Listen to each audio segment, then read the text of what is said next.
Bienvenidos a una nueva sesión del seminario Constitución y Derecho Comparado.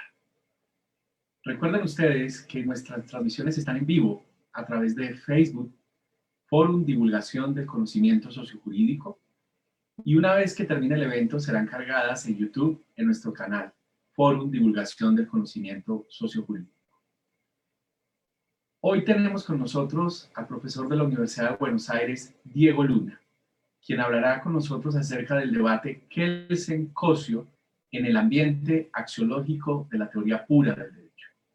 Esta también es una excelente oportunidad para abrir en Colombia la expectativa sobre el libro que ha editado el profesor Luna acerca de la polémica Kelsen-Cosio, teoría pura del derecho versus teoría egológica del derecho. Un libro que ha sido celebrado en toda Latinoamérica y desde luego que por la pasión que tenemos por el derecho constitucional, por la teoría del derecho, genera grandes expectativas y deseos de debatir. Doy un saludo preliminar al profesor Diego Luna. Profesor, ¿cómo está? Muy bien, muchas gracias. Una alegría de estar compartiendo con ustedes esta mañana, este mediodía en Argentina. Encantado de estar acá. Muchas gracias, profesor. Desde luego saludamos a todo el público que en Colombia y en otros países se ha conectado y también especialmente en la Argentina. Saludo al profesor Pablo Arboleda, que estará conmigo también en la coordinación del evento. Profesor, ¿cómo está? Buenos días. Muchas gracias, profesor Milton. Gracias, Juanita. Y especial saludo y agradecimiento al profesor Diego Luna por aceptar nuestra invitación. Bienvenidos todos a nuestro seminario permanente, Constitución y Derecho Comparado. Nuestro seminario tiene como objetivo principal promover la consolidación de un espacio académico en el que puedan exponerse y deliberarse en las principales tesis jurídicas relacionadas al derecho comparado y la Constitución. Desde el año pasado hemos tenido ya muchas experiencias a través de diferentes eventos, congresos, que han dado cuenta de la importancia de estimular el aprendizaje significativo en estas grandes categorías del derecho. Bienvenidos. Muchas gracias, profesor Pablo, por resaltar el objetivo de nuestro seminario. Ya acumulamos 5 sesiones en las que nos acompañaron los profesores Susana Pozzolo, la profesora Mariela Morales y Alina Riplinger del Instituto Max Planck, el profesor Roberto Gargarella, también de la Universidad de Buenos Aires y la Universidad Torcuato Di Tella. Y la profesora Micaela Alterio del ITAM, desde luego. Saludo también a Juanita Giraldo, que nos estará acompañando, recolectando las preguntas que ustedes pueden formular a través del chat de Facebook. Juanita, ¿cómo estás? Buenos días para todos. Buenos días, profesor Diego. Es un gusto tenerlo con nosotros en este seminario. El profesor Diego Luna es abogado de la Universidad de Buenos Aires, especialista en Derecho Penal de la Universidad de Salamanca, España. Tiene un doctorado en Derecho en la Universidad de Buenos Aires. Es profesor adjunto interino de Filosofía del Derecho y Derecho Penal en la Facultad de Derecho de la Universidad de Buenos Aires. Y también es miembro del Consejo Consultivo del Departamento de Derecho Penal y Criminología de la Facultad de Derecho de la Universidad de Buenos Aires. Mil gracias, Juanita, por presentar el currículum de nuestro profesor invitado. Sin más preámbulos, quiero dar la palabra al profesor Diego Luna para su presentación, el debate Kelsen versus Cosio en el ambiente axiológico de la teoría pura del derecho. Profesor Diego Luna, tiene la palabra. Muchas gracias. Buenos días, buenas tardes. Muchísimas gracias nuevamente por la invitación. Por supuesto, quiero comenzar por agradecer a los organizadores de este evento, felicitarlos por el ciclo que vienen realizando. Lo he seguido por internet en la medida de mis posibilidades. Personalmente, por supuesto, al colega Milton Jiménez Ramírez, que se contactó conmigo y me brindó esta generosa invitación, que acepté, por supuesto, con mucho gusto y con mucha honra. Encantado de estar acá. También al colega Pablo Arboleda, muchísimo gusto, me satisface poder compartir este espacio, y a Juanita Giraldo, a quien agradezco muy especialmente por la presentación que acaba de realizar, con una sola aclaración de que el doctorado lo tengo en curso en la Universidad de Buenos Aires. Quiero aclarar esto porque es propicio en el ámbito académico, no usurpar títulos, aclaro esto. Y con mucho gusto, por supuesto, de poder compartir con ustedes estas reflexiones. No voy a yo volver sobre la presentación que acaba de hacer Juanita, pero solamente quiero mencionar que soy miembro de la Asociación Argentina de Filosofía del Derecho, ámbito en el cual desde hace mucho tiempo venimos haciendo un gran esfuerzo por un diálogo, ¿sí? Un entendimiento entre las grandes tradiciones de filosofía jurídica que tienen vida y que han nacido algunas de ellas en nuestro país, en Argentina, ¿sí?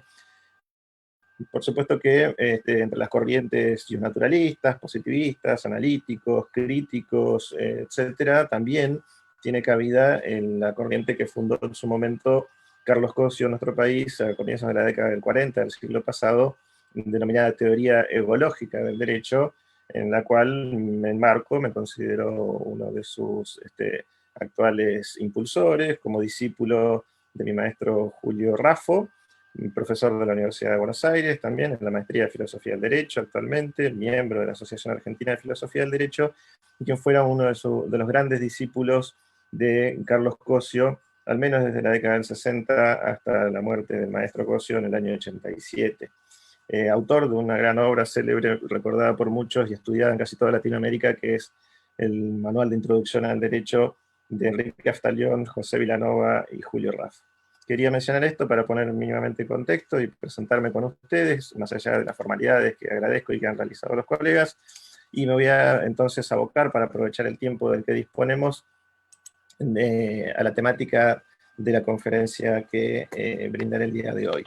El libro que acaba de publicarse, como lo anunciaron recién, y espero hacer lo posible y concretar que llegue a Colombia en cuanto se pueda, más allá de que algunos colegas han tenido la amabilidad de poder encargarlo con el envío internacional de Buenos Aires, es este libro publicado por el editor Olesnik, La polémica Kelsen-Cosio, en la que compilo por primera vez en un solo volumen, todos los textos básicos que se conocen del debate que mantuvieron Hans Kelsen y Carlos Cosio, o Carlos Cosio y Hans Kelsen, según se mire quién inició, ¿no?, la disputa, de alguna manera disputa académica. Y el título del libro es La polémica, pero yo hoy voy a hablar del debate, porque lo que quiero comenzar es distinguiendo entre dos aspectos que a esta altura del siglo XXI es conveniente hacer, ¿no? Es un debate que mantuvieron personas de las cuales muchos de los que hoy estamos acá no los hemos conocido personalmente. El debate es una cuestión que está enmarcado en el desarrollo de las ideas del pensamiento jurídico, en las ciencias en general, y en este caso en la ciencia jurídica, que se marcó o que estuvo contenido en una fuerte polémica que mantuvieron dos personas, el más grande jurista seguramente del siglo XX, que fue Hans Kelsen, y al menos yo no tengo dudas, el más grande filósofo del derecho de Latinoamérica del siglo XX, que fue Carlos Cosio.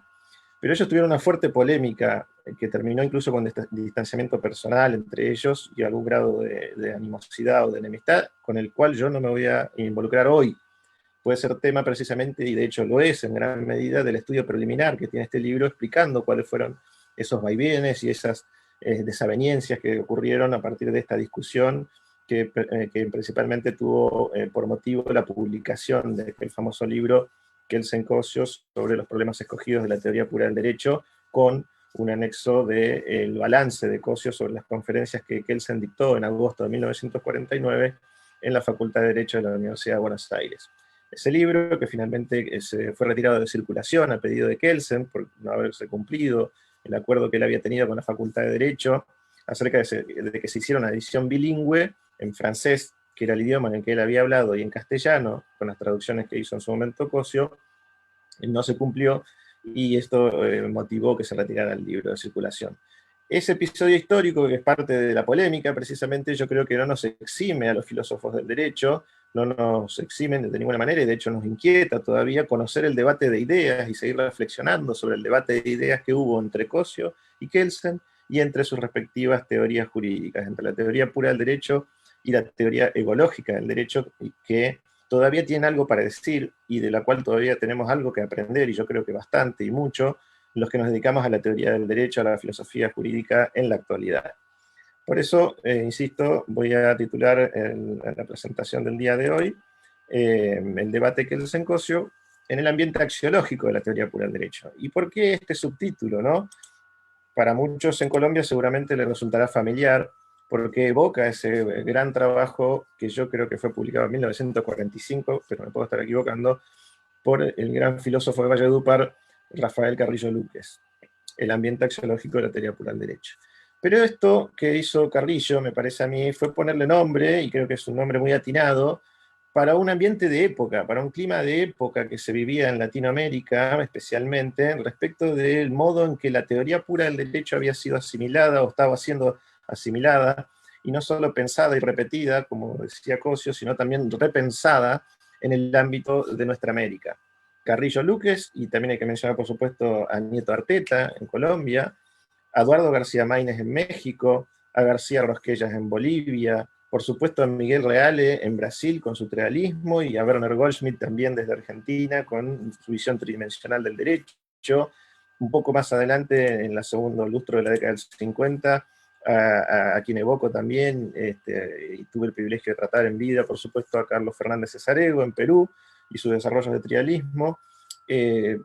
Habría que mencionar también mínimamente a Jean Vías de Acevedo en Uruguay, Jorge Millas en Chile, un poco también en la década del 50, es decir, ese clima de época, ese ambiente que Carrillo califica con una frase que creo que hay que mantener y preservar, que es esto del ambiente axiológico, muestra un ambiente de época, un clima de época.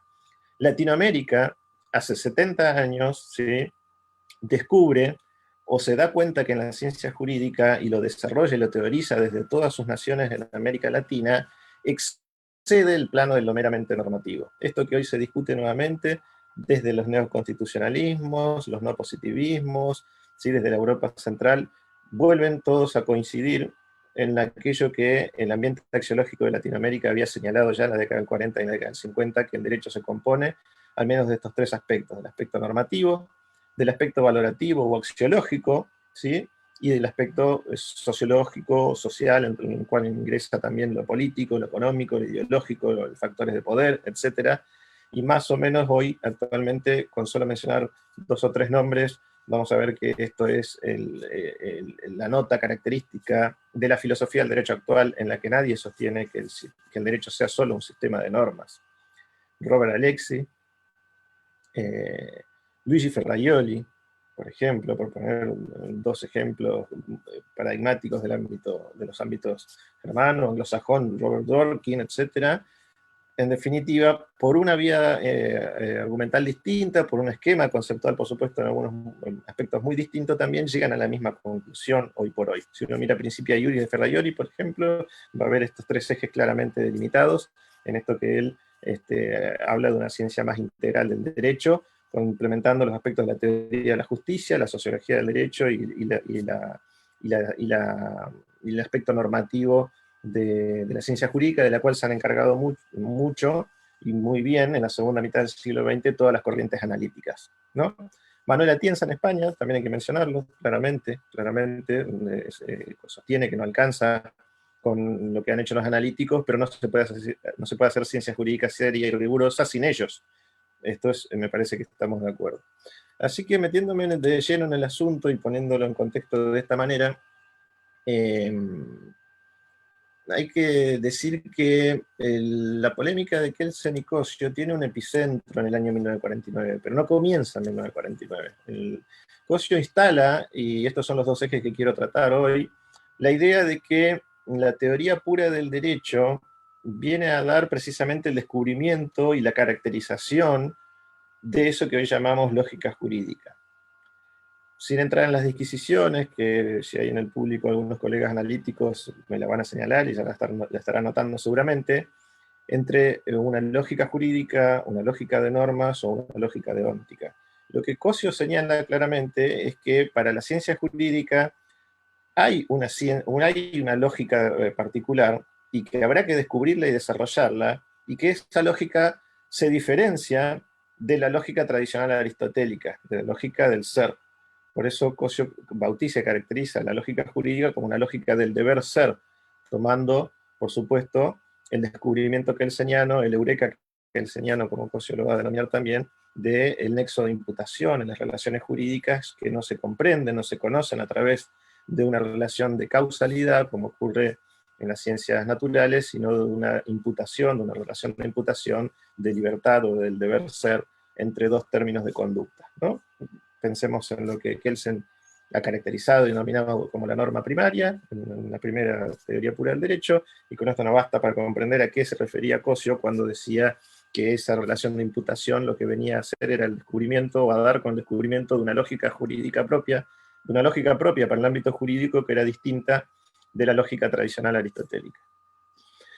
El otro aspecto que Cosio comienza, y esto lo hace lo que acabo de decir recién, en el año 41, al menos cuando publica un famoso ensayo en homenaje a los 60 años de Kelsen, Kelsen es jurista de la época contemporánea, y cuando escribe el prólogo, publicado en 1941, de la edición traducida al español por Jorge Tejerina y editado en la biblioteca del Instituto de Filosofía Jurídica y Social que dirigía y presidía Cosio en Buenos Aires, en la editorial Losada, de la traducción de La teoría pura del derecho de la edición vienesa. ¿Sí? Esa edición escrita en alemán, publicada en 1934 en Viena, se traduce de manera íntegra por primera vez y se publica en Buenos Aires en 1941 con prólogo de Cosio, en el cual él señala esta comprensión de la teoría pura del derecho en sentido estricto como una lógica jurídica formal. Lo que Cosio hace también, y por esos mismos años es interesante, mantiene una discusión con Eduardo García Maínez, ¿sí? Que en la polémica entre Kelsen y Cosio va a jugar un papel importante porque va a ser el traductor, nada más y nada menos, que de la respuesta de Kelsen a Cosio, publicada en la revista de la Universidad de México en 1953. Pero por entonces, una década antes, estoy hablando, comienza la década del 40, Cosio mantiene una fuerte discusión muy interesante, no en términos personales como fue con la de Kelsen, sino muy interesante y de la cual mantiene una relación muy amable y estrecha con García Maínez, con quien compartió muchos congresos en México, en Chile, en Buenos Aires, ¿sí? Sobre el concepto de libertad. Eduardo García Maínez se había ocupado del concepto jurídico de libertad.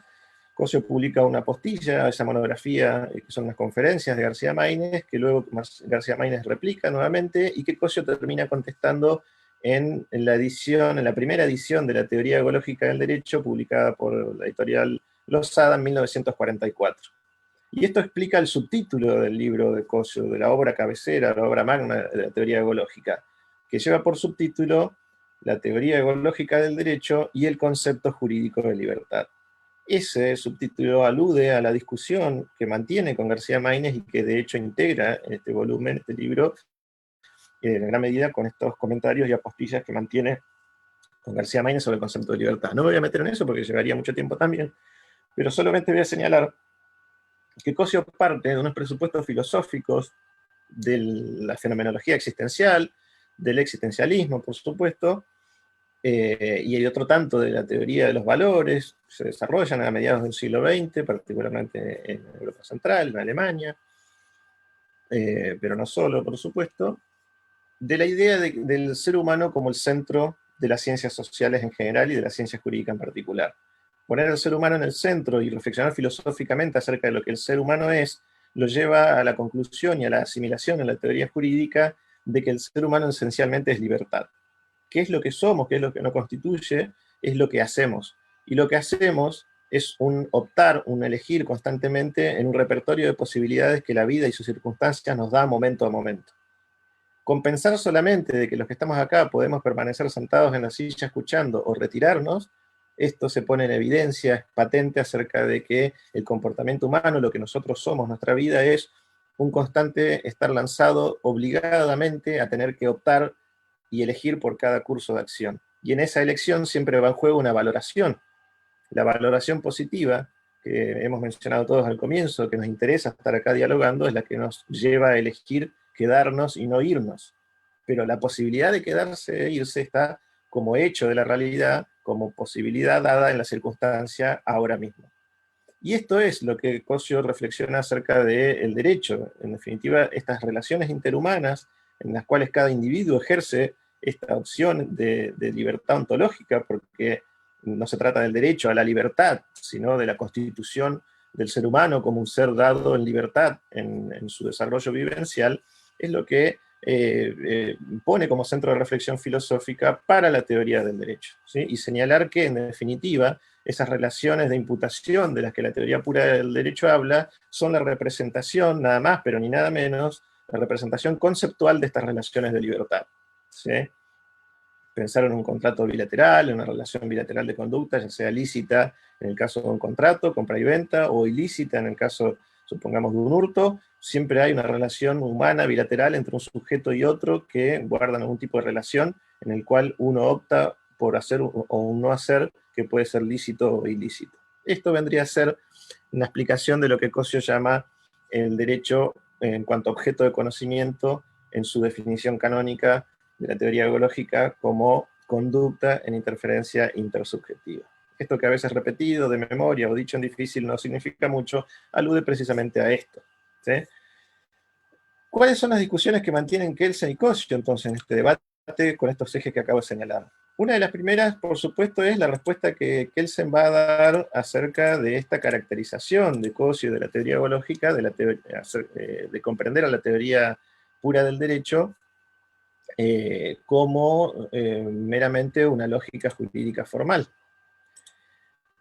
En las conferencias que Kelsen brinda en agosto del 49 en la Universidad de Buenos Aires, que hay que aclarar que tiene toda una historia previa, no es que solamente se le cursó una invitación y el vino, sino que hay todo, prácticamente 2 décadas previas de diálogo y de interacción entre Kelsen y Cosio, participan de varias instituciones, Kelsen designa codirector de la revista que dirige a Cosio, Cosio lo hace designar miembro honorario del Instituto Argentino, en fin, hay toda una trayectoria previa, un vínculo previo entre ambos que se corona con este viaje que, como ha sido destacado por Oscar Sarlo especialmente, de la Universidad de la República, ha sido el viaje más que Kelsen, desarrolló, ¿sí? En la biografía de Kelsen no se va a encontrar con un viaje académico de tan extensa duración como aquel que emprendió en agosto del 49, y que hay que tener en cuenta que le sumió prácticamente 2 meses, porque estuvo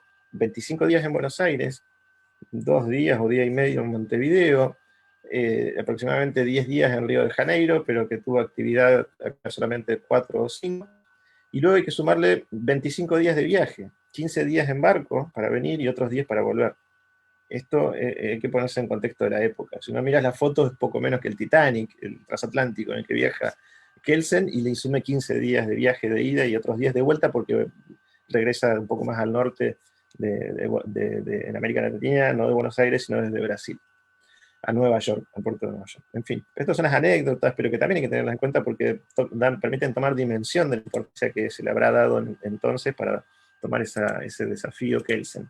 Y cuando llega a Buenos Aires en estas 4 conferencias, dice algo de esto, particularmente en la primera y en la segunda, pero sobre todo lo destaca en la respuesta que le va a escribir a Cosio. Cosio escribe, como dije al comienzo, un balance de las conferencias de Kelsen. Ese balance lo publica en octubre del 49, pero se traduce al alemán por un discípulo de Kelsen, que integraba el grupo selecto de discípulos de Cosio en Buenos Aires, Otto Langfelder. Es traducido al alemán y publicado en la revista de Viena, que dirigen Kelsen y Fedros, en 1952. ¿Sí? De ahí que la respuesta de Kelsen, también publicada en Viena en principio en alemán, como ya dije, traducida al español por García Maínez en México, pero por Legaz y la Cámara también para Madrid en España, se publica en 1953. Y finalmente hay una réplica de Cosio publicada en Buenos Aires en 1944 y traducida también en varios idiomas hasta 1957, al menos al italiano, al menos también al alemán, y se publican en las mismas revistas. Ese artículo ya Kelsen decide, y así consta en la nota de la revista de Viena, ya no contestar a Cosio esa segunda réplica. Pero la respuesta que Kelsen da, esta respuesta de 1953, es muy interesante lo que él dice acerca de esto, porque en alguna medida reniega de esta distinción de la teoría ecológica y no la acepta entre una supuesta comprensión estricta de la teoría pura del derecho, en cuya medida sería solo lógica jurídica formal, y una comprensión amplia o lata de la teoría pura del derecho, en cuyo caso sería lo que Kelsen pretendía, no una lógica jurídica, sino ciencia jurídica ella misma, es decir, conocimiento jurídico del derecho, que en cuanto a objeto de conocimiento es un sistema de normas. Este es el Kelsen, digámoslo así, modelo 1945, ¿sí? Estamos hablando de Kelsen anterior a la segunda edición de la teoría pura del derecho, traducida por Bernheim, ¿no? Estamos hablando de ese contexto de época, ¿no? Hasta más o menos 1949, 1952, la edición francesa intermedia de la teoría pura del derecho, pero no más allá de esta caracterización de la teoría pura del derecho. Y no convalida, en definitiva, esto, y lo que contesta a esta pretensión de la teoría ecológica es que, claro que la teoría pura del derecho, como toda ciencia jurídica, tiene contenidos lógicos, pero que eso no la convierte en una lógica en sí misma. Esto es una discusión que queda abierta, esta es la respuesta de Kelsen, pero a mí me interesa señalar, por ejemplo, en la reciente, ya tiene casi 10 años, creo que fue del 2011, en nueva traducción que se ha hecho al español, por segunda vez de la edición de Viena de 1934.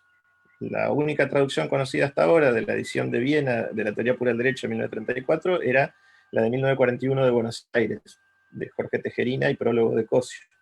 Gregorio Robles, publicado en Trota, ustedes seguramente la conocen, hace una segunda traducción de esta edición al español y se publica en Madrid. Y es interesante ver el estudio preliminar de Gregorio Robles, que intuyo y me llama la atención que no cite el prólogo de Cosio, cita mal el nombre de Gioja, por ejemplo, debe ser un error de tipeo de la editorial, aparece como Rioja. Me parece que ahí hay una especie de desatención acerca de lo que ocurrió en la década del 40, pero llamativamente, sin invocar esos antecedentes, llega más o menos a la misma conclusión Robles, y dice que la teoría pura del derecho no es una teoría del derecho puro, porque eso no existe, el derecho en puridad no existe, el derecho siempre tiene relaciones sociales, políticas, económicas, etc., y que lo que la teoría pura del derecho es, en definitiva, es una teoría acerca de los aspectos formales de la ciencia jurídica. Dice Gregorio Robles, y yo coincido con él en esto, pero lo dice en el año 2011, que la teoría pura del derecho podría ser denominada una teoría formal del derecho, porque se ocupa solo de las relaciones formales de las estructuras de los ordenamientos jurídicos. Dicho con distintas palabras, es exactamente la misma caracterización que había hecho Cosio 70 años después, por eso coincido con Robles, porque me parece que Cosio tenía razón, y que Robles también la tiene ahora. Y hoy que, como dije hace un rato, me parece que en el panorama de la filosofía del derecho actual, nadie sostiene que el derecho es solo un sistema de normas, pero que sin un sistema de normas no se puede conocer el derecho, ni mucho menos sin el aspecto lógico-jurídico que requiere el manejo de esas estructuras conceptuales.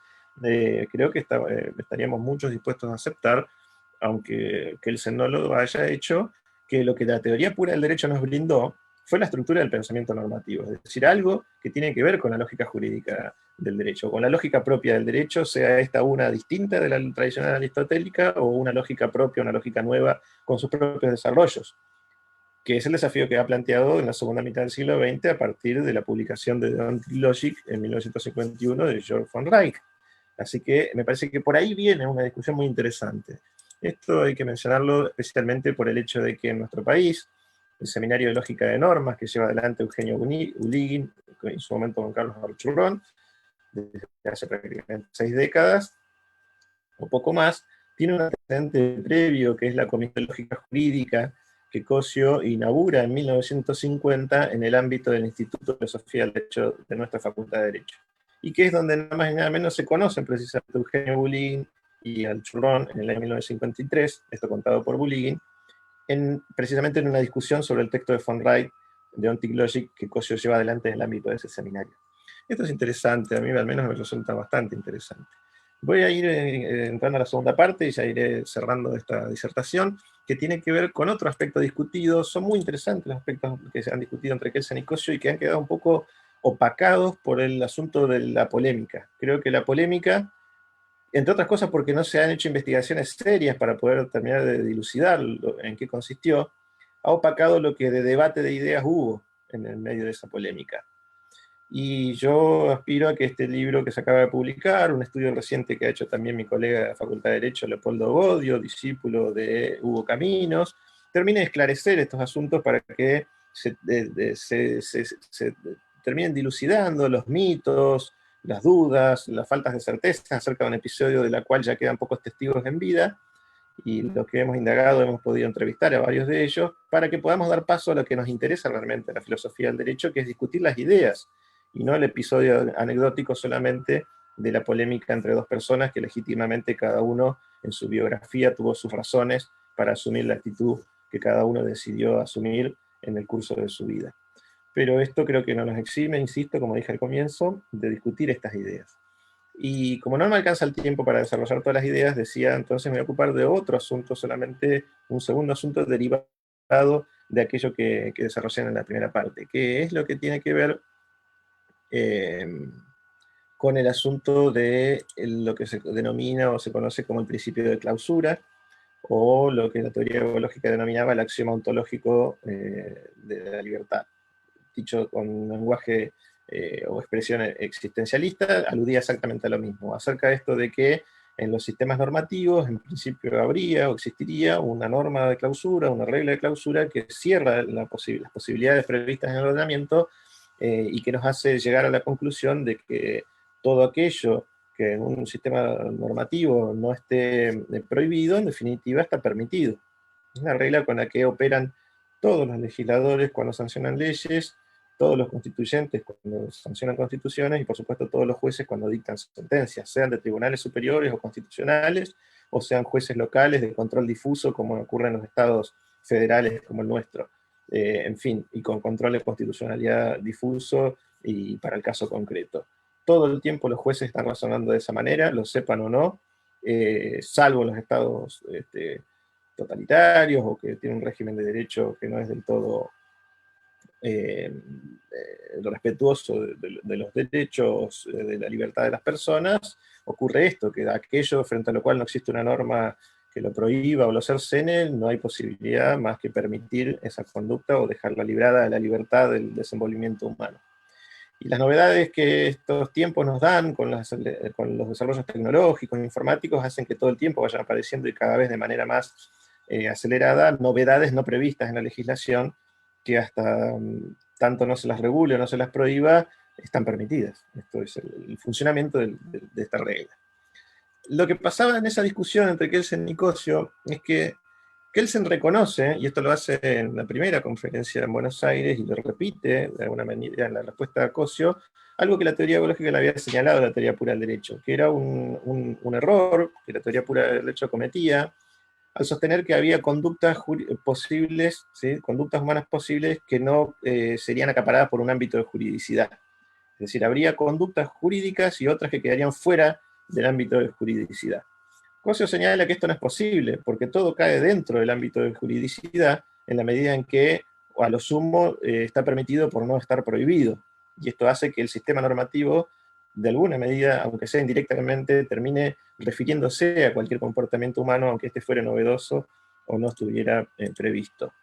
Kelsen admite esto, lo dice de esta manera, en la conferencia de Buenos Aires, en la segunda conferencia de agosto del 49, y leo a Kelsen. Es la teoría ecológica de Cosio la primera que ha mostrado la importancia teórica del mencionado principio, a saber que todo lo que no está jurídicamente prohibido está jurídicamente permitido, y que en consecuencia toda conducta humana está jurídicamente determinada.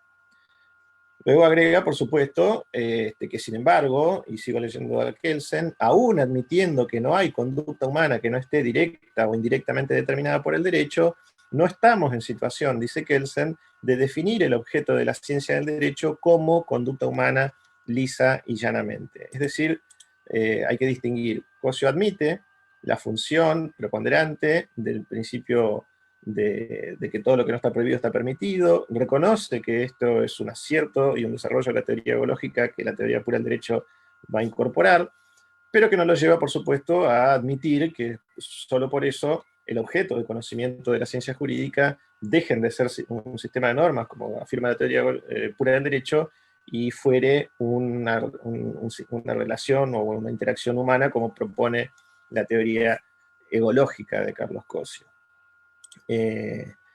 Cosio señala esta coincidencia en su balance y va a generar una respuesta de Kelsen en el artículo que acabo de mencionar, publicado en Viena en 1952, traducido por García Maínez y publicado en 53 en español, en México, y para decir que en realidad no es exactamente una coincidencia total.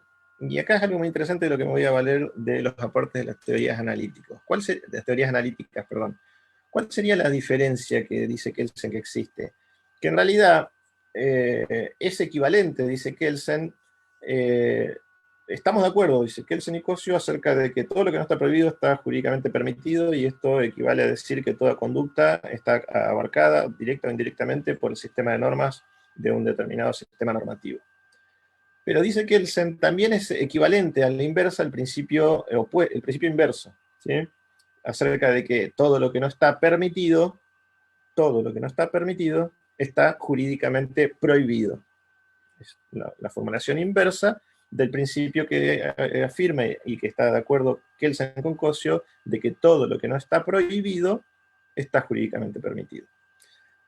Cosio sostenía que no, que esta inversión del principio no era equivalente, por varias razones, y principalmente por el hecho de la libertad, ¿no? La libertad humana, que es en eso lo que la esencia de la existencia del derecho, es la que nos muestra que siempre hay más en la posibilidad de lo dado que en lo conocido. Siempre hay más posibilidades del desarrollo humano que probablemente no conozcamos, y al no conocerlas, o no poder conocerlas del todo acabadamente, hace que no puedan estar necesariamente todas previstas en las normas. Y esto es lo que sobre el principio sobre el cual se afirma el carácter ontológico de este principio. De ahí que todo lo que no esté prohibido, de alguna manera, siempre va a estar permitido, porque siempre van a aparecer desarrollos nuevos del comportamiento humano, de la posibilidad del desenvolvimiento en las opciones vivenciales, coexistenciales que tiene el ser humano cuando se desarrolla.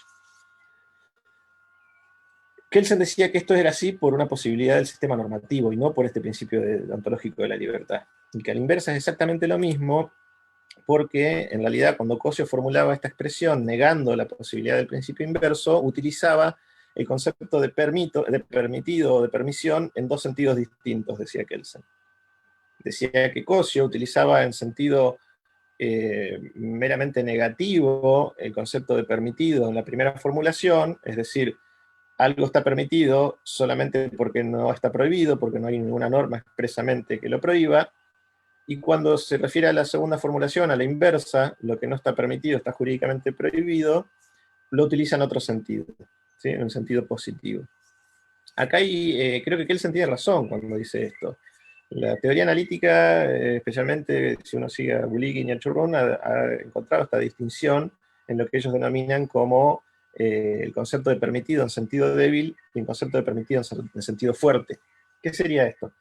Algo está permitido en sentido débil cuando sencillamente no está prohibido, es decir, cuando esa conducta, el sistema normativo no tiene previsto o enlazada una sanción como debiendo ser, es decir, lo que sería la norma primaria en la teoría pura del derecho, o el tramo perinormativo en la teoría ecológica del derecho. Es decir, algo está permitido si en el sistema jurídico no hay ninguna norma que a esa conducta le tenga enlazada una sanción, es decir, no la está prohibiendo, no está prohibido. Pero también existe otro sentido, explican las teorías analíticas, del concepto de permitido en sentido fuerte, dicen ellos. Cuando algo está permitido en sentido fuerte, no solamente cuando no está prohibido, es decir, cuando a ellos no les está enlazada una sanción, sino cuando hay una norma explícita que así lo dispone, que esté permitido hacer tal cosa, o que le está permitido o facultado a tal persona o sujeto realizar tal conducta. Nosotros podríamos dar algunos ejemplos de esto. Podría decirse el no estar el estar permitido por no estar prohibido en sentido débil o en sentido negativo, como dijera Kelsen, el hecho de vestir camisa blanca, podemos decir así si quieren, por un ejemplo burdo y que es trascendente a cualquier sistema normativo de los países que habitamos las personas que estamos acá reunidas, ¿no? Pero supongamos que a nadie le prohíben vestir la camisa que desee el día domingo. Está permitido vestir camisa blanca, como está permitido vestir camisa rosa o verde, porque no está prohibido. En sentido débil o en sentido negativo está permitido. Pero podría decirse está permitido otra cosa, está permitido cruzar la boca calle cuando el semáforo está en verde, y no está permitido hacerlo cuando está en rojo. Ese no estar permitido es prohibido, pero porque hay una norma que dispone que no está permitido. No está permitido cruzar el semáforo en rojo. O no está permitido pisar el césped. Ese permitido es en sentido positivo, en sentido fuerte, ¿sí? Que hace que esté prohibido y que le dé la razón a Kelsen cuando él dice lo que no está permitido está jurídicamente prohibido. Yo diría que en castellano, para aclarar un poco estas dudas, se podría decir de la siguiente manera: no lo que no está prohibido, no lo que no está permitido está jurídicamente prohibido, sino decir lo que está no permitido, anteponiendo la negación, lo que está no permitido está jurídicamente prohibido. Y entonces cuando uno ve que no está permitido pisar el césped, es consciente y sabe que está prohibido hacerlo. Y tiene razón Kelsen cuando dice esto. Pero ahí tenemos que identificar que hay dos usos distintos, como bien Kelsen lo dice, y no estoy seguro si Cosio lo haya advertido, pero que Cosio siempre se refería al sentido negativo, al sentido débil del permitido. Y Kelsen advierte esta distinción, la califica como permitido en sentido negativo y permitido en sentido positivo, que las corrientes analíticas la desarrolla de la misma manera con los conceptos de permitido débil y permitido fuerte. Me parece que hay algo interesante para hablar con esto, para decir con esto. Lo he charlado con mi querido amigo expresidente de la Asociación Argentina de Filosofía del Derecho, caracterizado analítico y discípulo de Eugenio Buligin, mi amigo y colega, a quien le aprovecho para mandarle saludos si está mirando, Juan Pablo Alonso. Me parece que hay algo interesante para ver ahí. Y por último, para ir cerrando, hay que decir que ¿por qué Kelsen rechazaba esto? Y Kelsen rechazaba esta tesis de que el principio de clausura es un principio ontológico derivado de la libertad del ser humano, porque Kelsen por entonces no creía en esto de la libertad. Él creía que la libertad era solo una ilusión. Y lo voy a leer a Kelsen en la respuesta a Cosio y con esto voy terminando. Kelsen le contesta a Cosio por qué ese principio no se deriva de la libertad humana.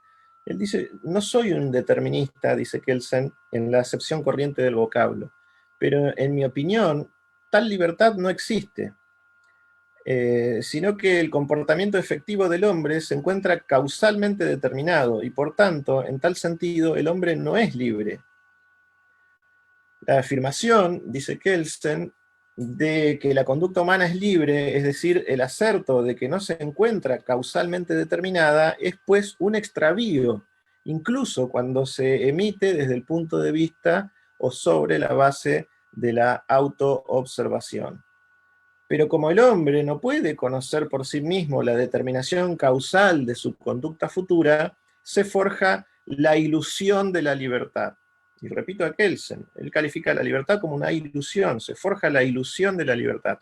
Esta ilusión, dice Kelsen, y no otra cosa, es lo que el profesor Cosio introduce como un elemento esencial de su intuición jurídica. Yo creo que es elocuente, es patente, y luego agrega en otro pasaje que estos, refiriéndose a los sujetos, dice que los sujetos sean libres, dice Kelsen, es un supuesto de los juristas que en el terreno de la filosofía son indeterministas, y resulta además un supuesto falso. Muchos órganos, explica, jurídicos, tienen plena conciencia de que su función, la creadora de normas, no su función cognoscitiva, solo tendrá éxito, el éxito deseado, si el hombre cuya conducta rigen no es libre. Esto es, si lejos de hallarse causalmente indeterminado, se encuentra sometido a la ley de causalidad, y por ello mismo, la conducta a que se orienta la intención del legislador puede ser causalmente provocada por el acto creador de la norma.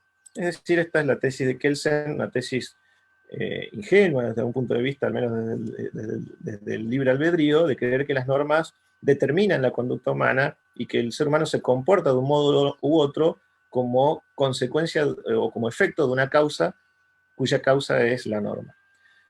No quiero extenderme más en el tiempo, creo haber usado aproximadamente 40 minutos, pero yo creo que con el tema con el que cierro, no es una discusión cerrada, es una discusión abierta en la filosofía del derecho. Recientemente en un seminario que compartimos con los colegas de Ecuador, también los invoco y les mando sus saludos, a Lilo Sada, Catalina Caurte, con los colegas de Alicante, Jesús Vega, y especialmente con Manolo Atienza.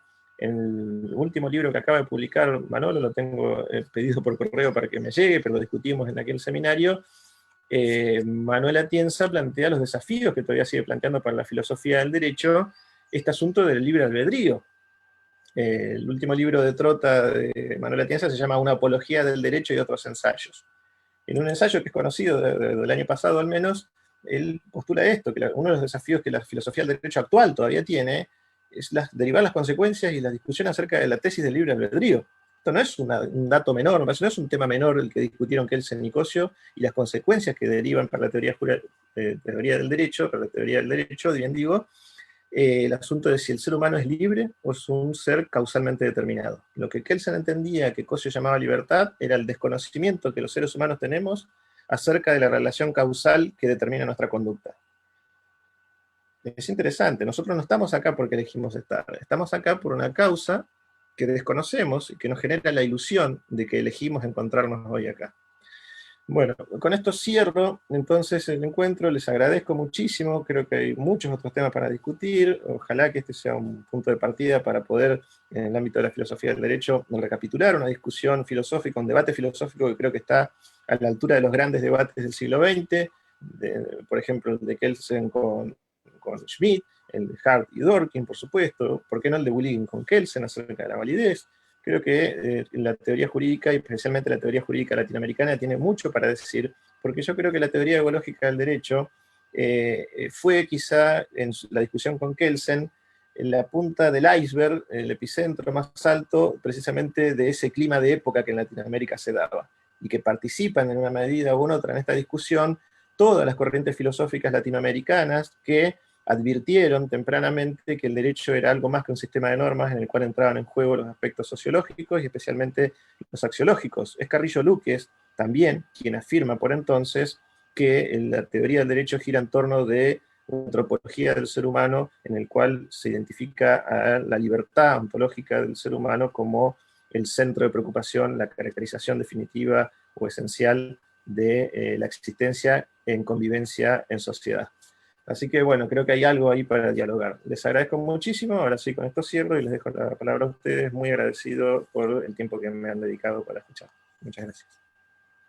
Nuestra gratitud, profesor Diego Luna, por esta excelente presentación que ha logrado el objetivo más importante, generar diversas inquietudes, diversos cuestionamientos y creo uno de los objetivos que usted más persigue con la edición que ha hecho de la polémica Kelsen-Cosio, que es revisitar estas teorías, revisar nuevamente el impacto de la teoría de Kelsen, por ejemplo, en el mundo latinoamericano, y por qué nos falta estudiar más a los latinoamericanos la teoría de Cosio.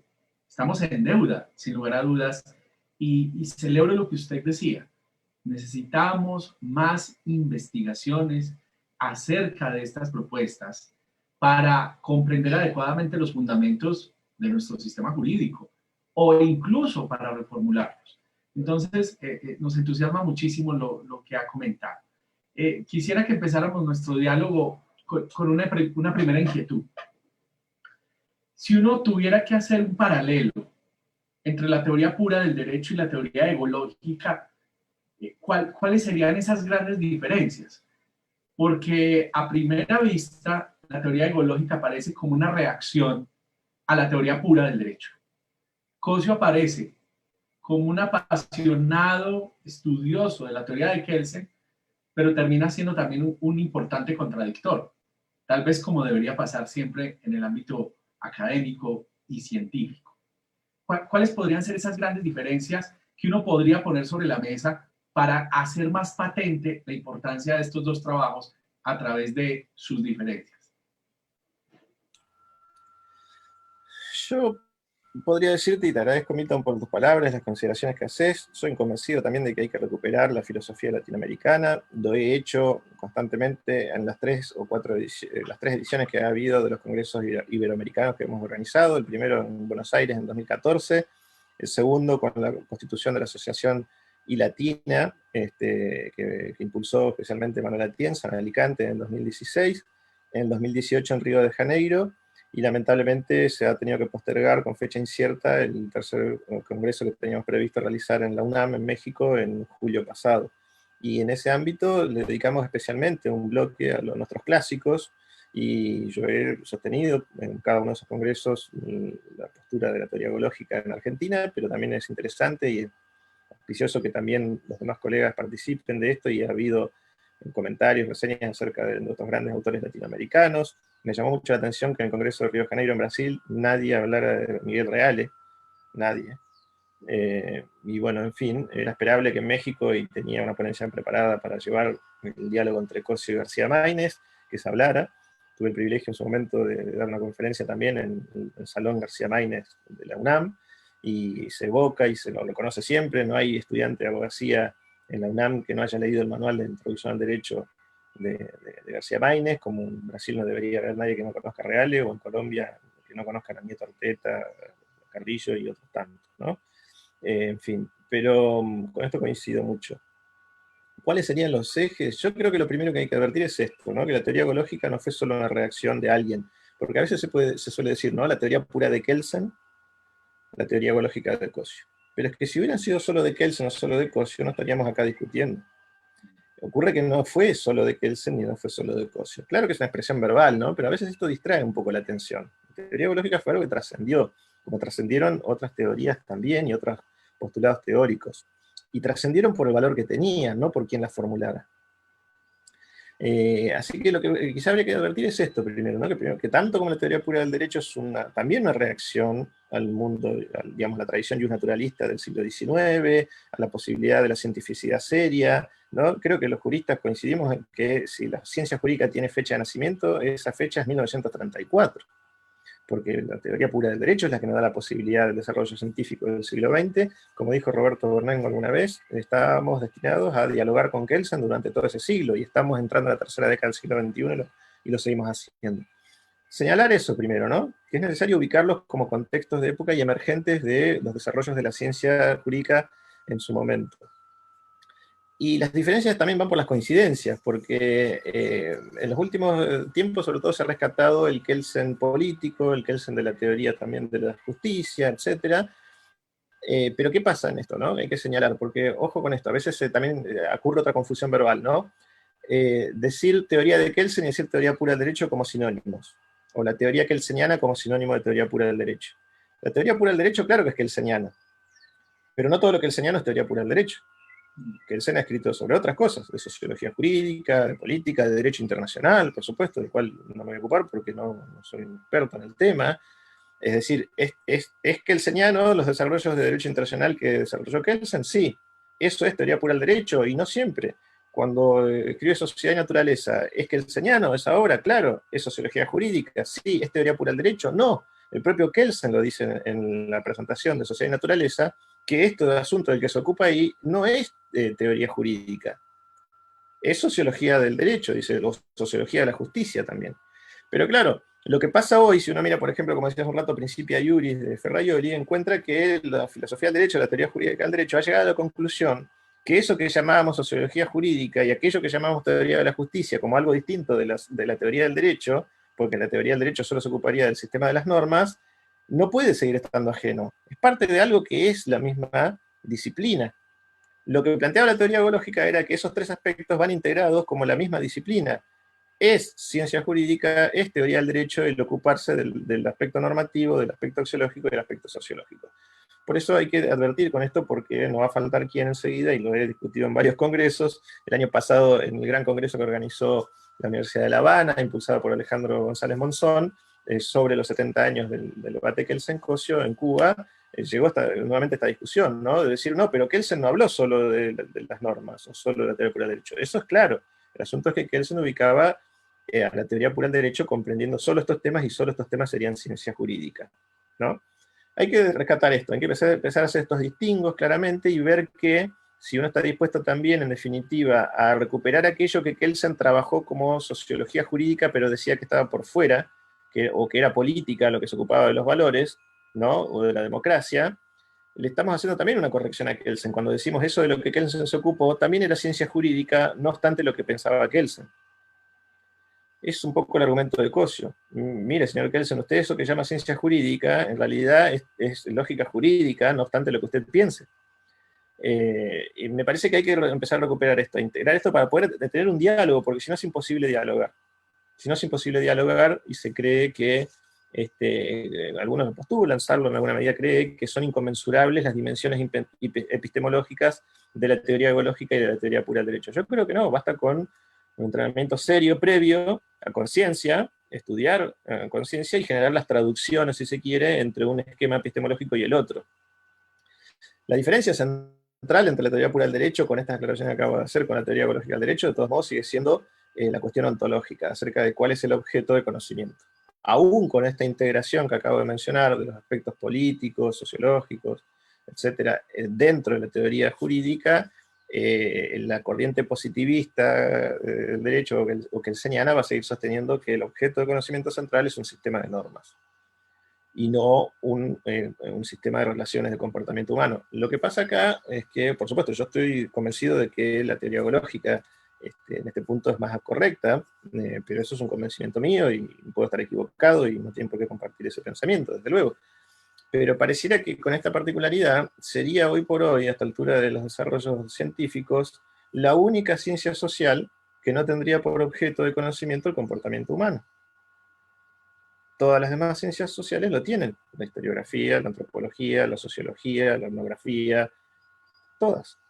Sería muy particular esto, es muy llamativo, que siendo una ciencia, o estamos dispuestos a decir que el derecho no es una ciencia social, que la ciencia jurídica no es una ciencia social, o si lo es, debería tener el mismo objeto que tienen todas las ciencias sociales. Esto es llamativo. Yo sobre ese asunto sigo reflexionando, es a mí lo que me inquieta y lo que me hace determinar a creer que en este punto las teorías jurídicas que ponen en el centro de conocimiento, como por ejemplo también a una medida las teorías críticas a las relaciones humanas, llevan un poco de ventaja en el sentido de que tienen más razón epistemológica.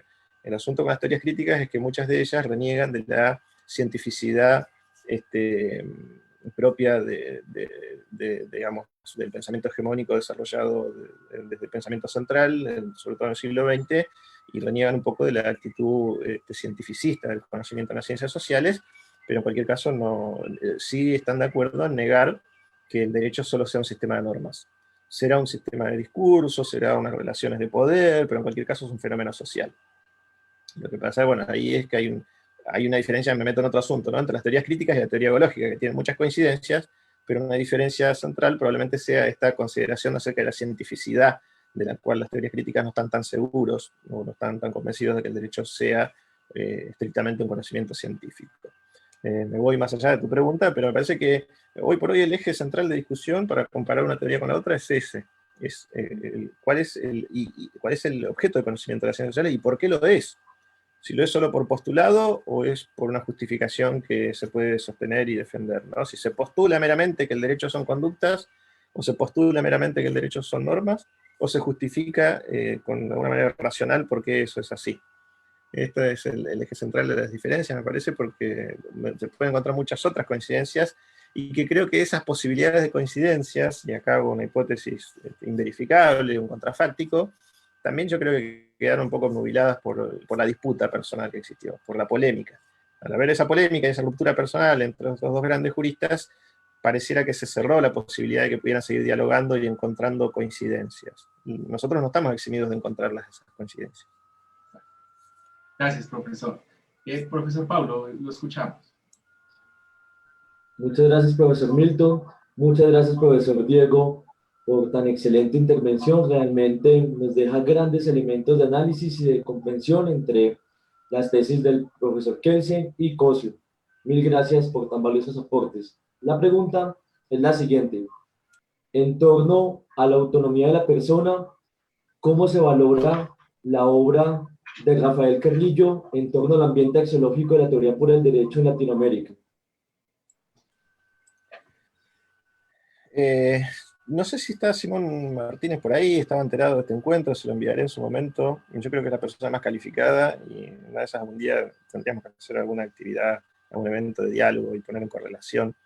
Es un gran biógrafo, un gran conocedor de la obra de Carrillo. Yo no lo soy, lo aclaro, pero sí valoro y conozco mínimamente al menos esos dos grandes trabajos que Carrillo desarrolla sobre la crítica a la teoría del derecho. Sepan que Carrillo fue un filósofo del derecho y que no obstante no era abogado, pero había tenido sus estudios en ciencia jurídica, que cree que es un sacrificio, ¿no?, como lo dice Simón Martínez, para su vocación filosófica, el graduarse de bachiller y ponerse a litigar, ¿no?, porque le hubiera restado tiempo en su actividad filosófica.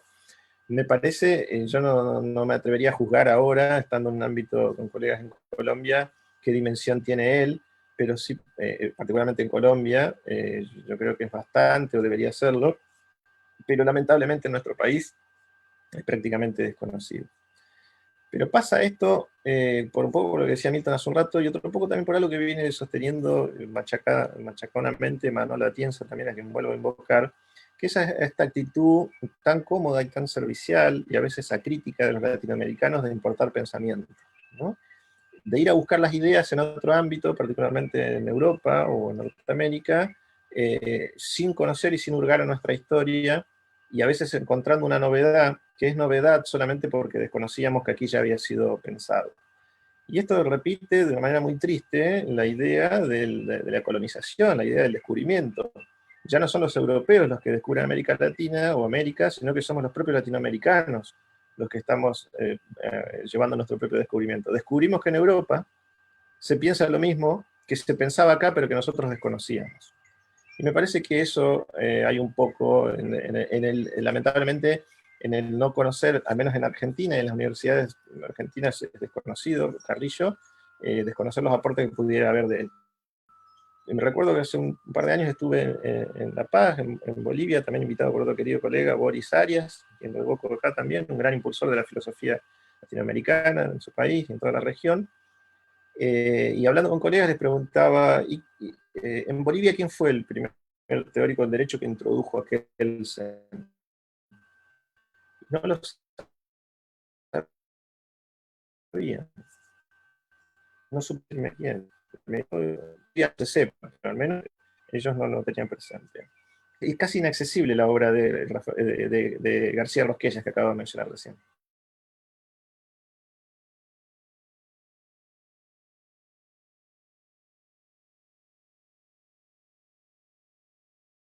Que hay otra cosa, el plano de la axiología jurídica, y que está determinada por esta concepción del hombre en libertad, o del ser humano en libertad, en cuyo desenvolvimiento está lanzado a tener que elegir, y en esa elección hace una preferencia, y para preferir tiene que valorar. Vuelvo a decir, tenemos que valorar de manera positiva quedarnos acá, y por eso estamos. Si estuviéramos perdiendo el tiempo, nos hubiera generado hastío, ya nos hubiéramos ido. Y probablemente alguno ya se haya ido por eso, porque valoró negativamente que estaba perdiendo su tiempo. En fin, siempre uno está lanzado a la elección y en esa elección tiene que preferir. Y esto es el plano de lo axiológico. Esto Kelsen tampoco lo desconocía. El asunto es que lo trataba como teoría política. Esto es ciencia política, no ciencia jurídica. Está claro que cuando Kelsen, particularmente en el ámbito del derecho internacional, reivindicó los valores de la paz, etcétera, hizo tanto por el desarrollo de la que conocemos como la comunidad internacional o las Naciones Unidas, ¿sí? Cabe ninguna opción hacia la paz y no hacia el conflicto. La persona que conoció el siglo XX, claramente está jugado por un texto de las sociedades modernas, casi todos compartimos, ¿no? Cosio también sufrió esa persecución por una dictadura militar en nuestro país, que fusiló gente, que bombardeó a sus propios conciudadanos en la plaza central, en la casa de gobierno, es decir, también fue perseguido políticamente y también estaba jugado por la democracia y por la paz. En esa elección siempre hay una valoración. La discusión epistemológica es si ese problema valorativo integra o no la disciplina de la ciencia jurídica. No lo mencioné, pero por supuesto, todas las corrientes no positivistas van a decir que esto es un asunto de la moral, o que la moral integra el derecho, o que el derecho está supeditado a la moral, etcétera, y toda esta discusión vuelve a generarse acá, en alguna medida también por una discusión de conceptos, ¿no? Yo creo que se puede hablar de valoración jurídica sin ser justnaturalista y sin creer que estamos en el ámbito de la moral. Es decir, hay algo que es valoración y que no es moral, y que es el propio del plano de lo jurídico. Yo no sé si con esto me fui un poco más lejos, no te respondo a la pregunta, pero yo creo que Carrillo quizá no es tan conocido como se merece, al menos en nuestro país, y yo hago lo que puedo para que eso se revierta. Gracias. Diego, muchas gracias. Muy completa la respuesta. Mil gracias. Gracias, profesor Pablo y profesor Diego. Juan Sebastián, procede con tu pregunta. Muchas gracias. Gracias, doctor Milton. Primero agradecer al doctor Diego Luna por aceptar la invitación, al Grupo Forum y a la Universidad de Caldas por propiciar estos espacios de ampliamiento de conocimiento jurídico. Mi pregunta va relacionada a un punto que se dio realce en la presentación, que es el concepto de la libertad que tienen ambos autores, y una problemática nueva que, no nueva, una problemática que tiene relevancia, que es el libre albedrío. Entonces, la pregunta sería, ¿qué aspectos debemos rescatar de las concepciones que poseen ambos autores de la libertad para entender los movimientos de libertad de expresión y las discusiones sobre ese fenómeno de la libertad de las personas, y hasta qué punto desde estos autores podemos comprender qué significa esa libertad?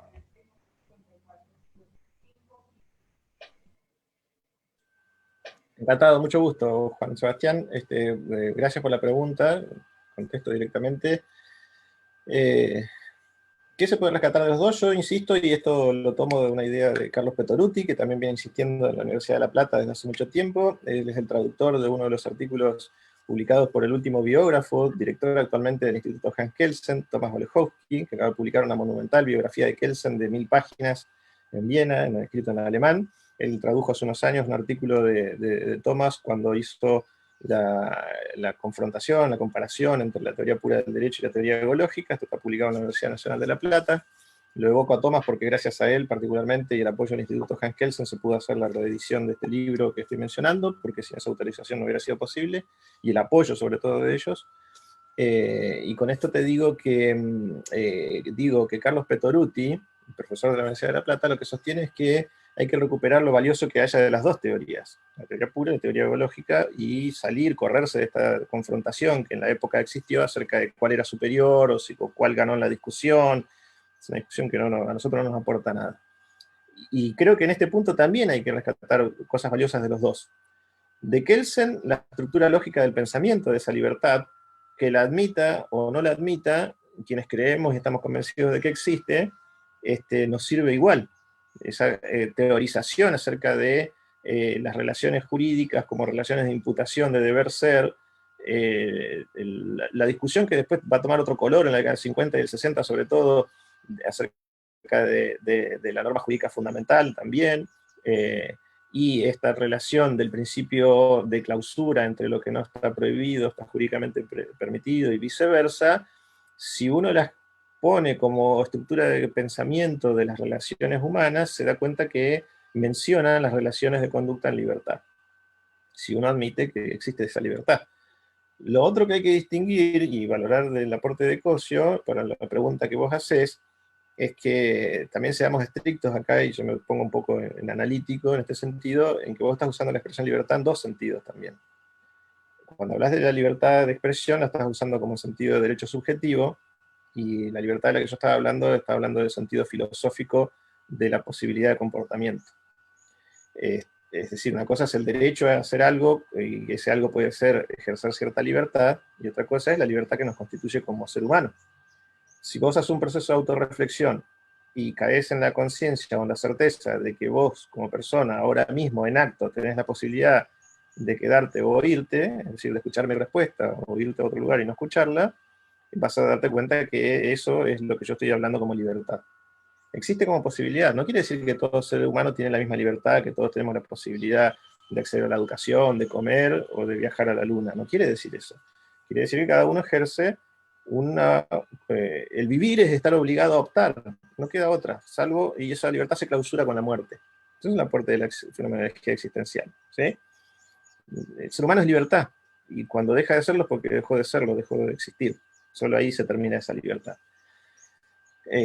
Claro que algunos solamente como ejercicio de esa libertad tienen solo la posibilidad, ¿sí?, de comer de las obras de otros que tienen la panza llena, digámoslo así, de manera burda en Latinoamérica, ¿no? Para saber que no todos tenemos la libertad en el sentido positivo de ejercer esa libertad de acceder a la educación, a la alimentación, etc.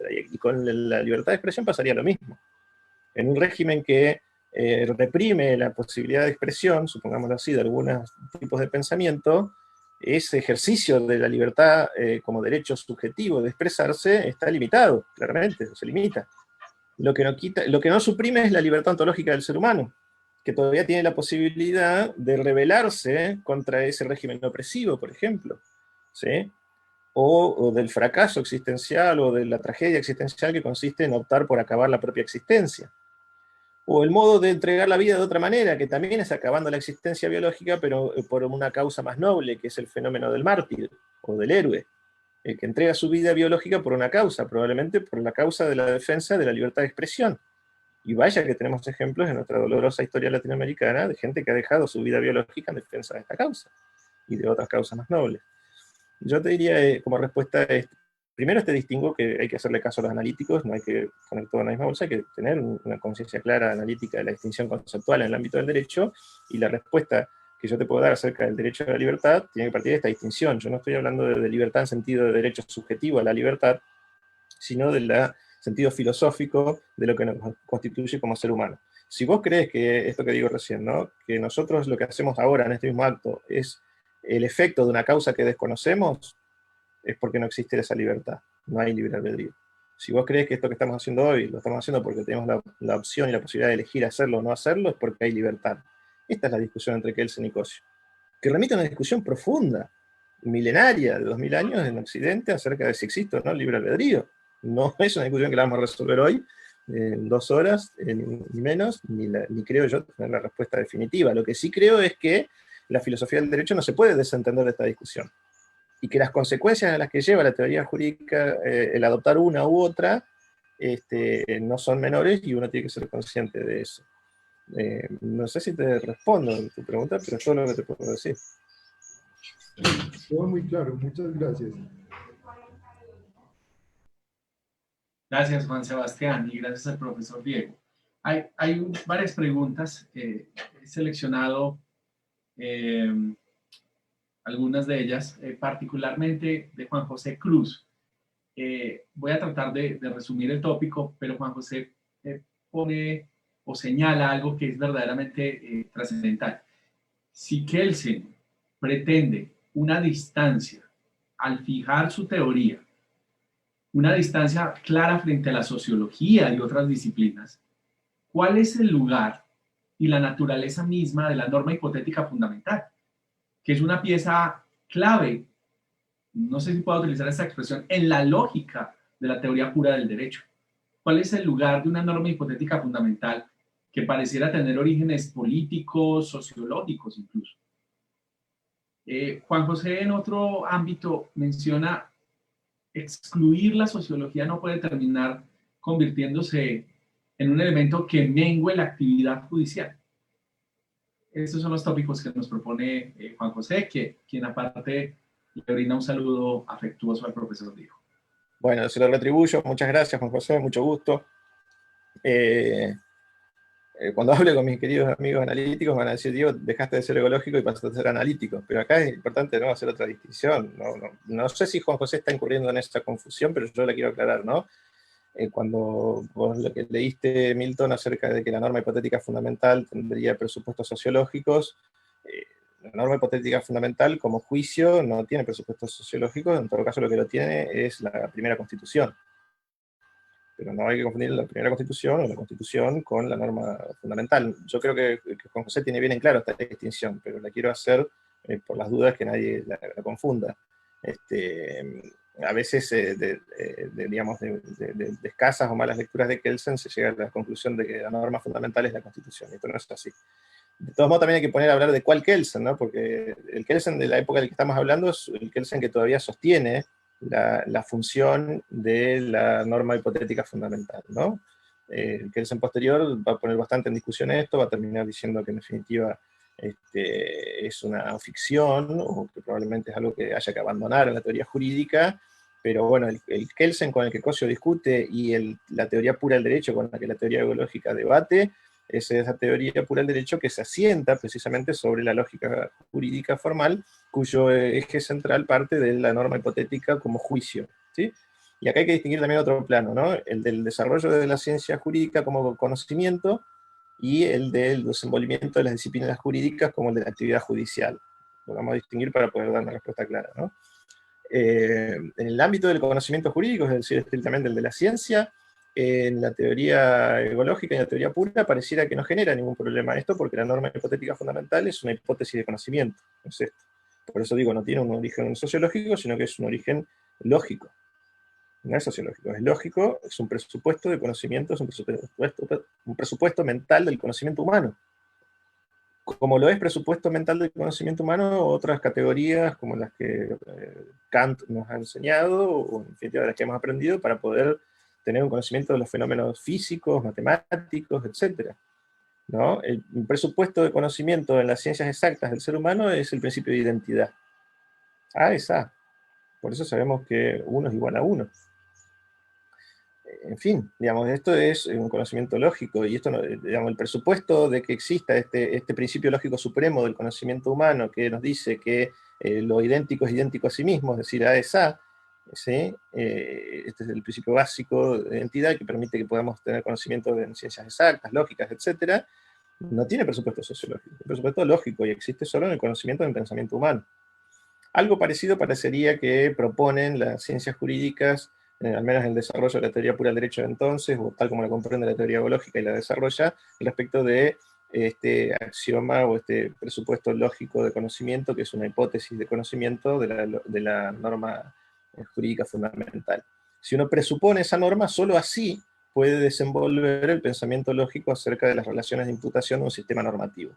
Pero si uno no parte de ese presupuesto, es imposible el otro desarrollo. Lo otro es la primera constitución.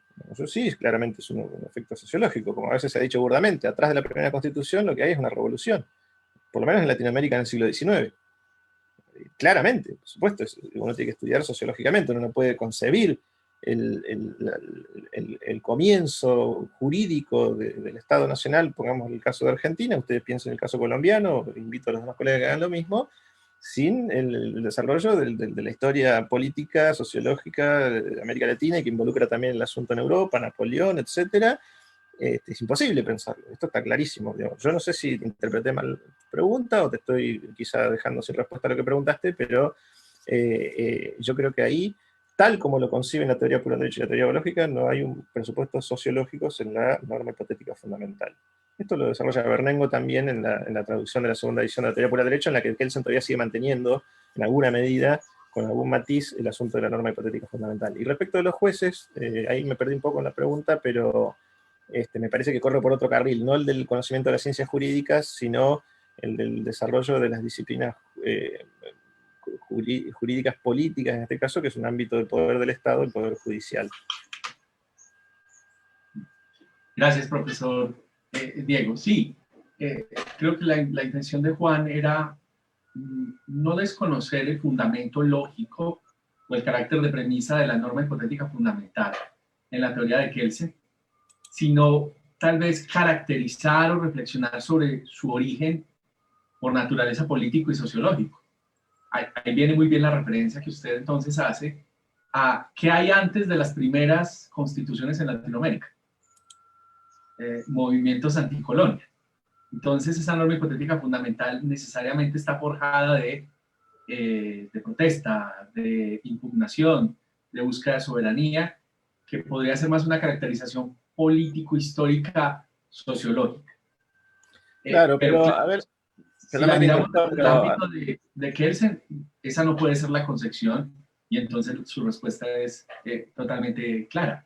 Un diálogo y una postilla con esto que decís, porque supongamos, al menos en Argentina o en las provincias del Río de la Plata, en la primera mitad del siglo XIX, se barajó la posibilidad de constituir un Estado no republicano y democrático, sino una especie de monarquía constitucional, con un rey con sede probablemente acá, la propuesta de un monarca de alguno de los pueblos originarios, o inca, o alguno por el estilo. Supongamos que se hubiera, hablo del caso argentino, ¿no? No establecido en 1853, como es el caso de la Constitución argentina, o la primera Constitución, que todavía sigue la vigente, aunque tiene sus antecedentes en el 20 y pico, en el 26, en el 19, en el 13, 1813, digo.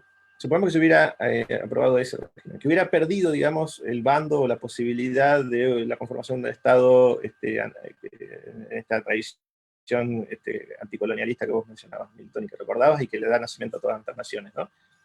O el Imperio del Brasil, como ejemplo real existente.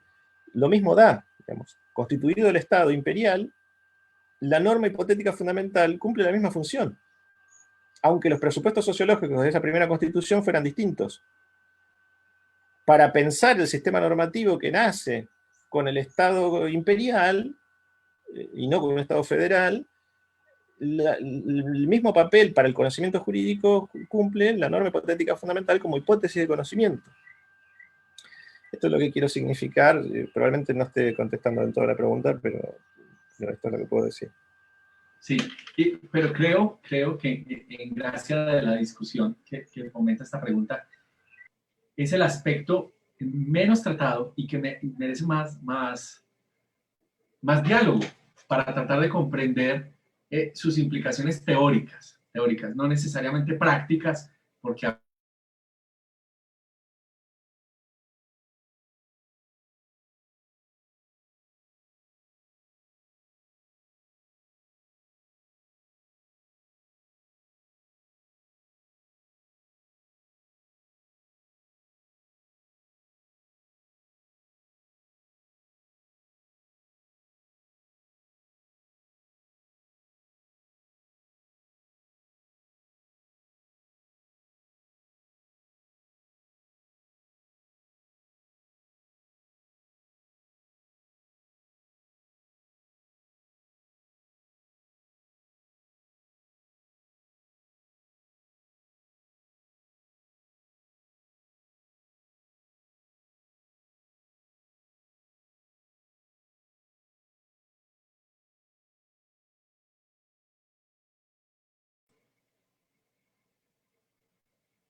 Yo perdí la Hola. conexión. Discúlpenme, no sé si ustedes también, pero lo perdí la conexión.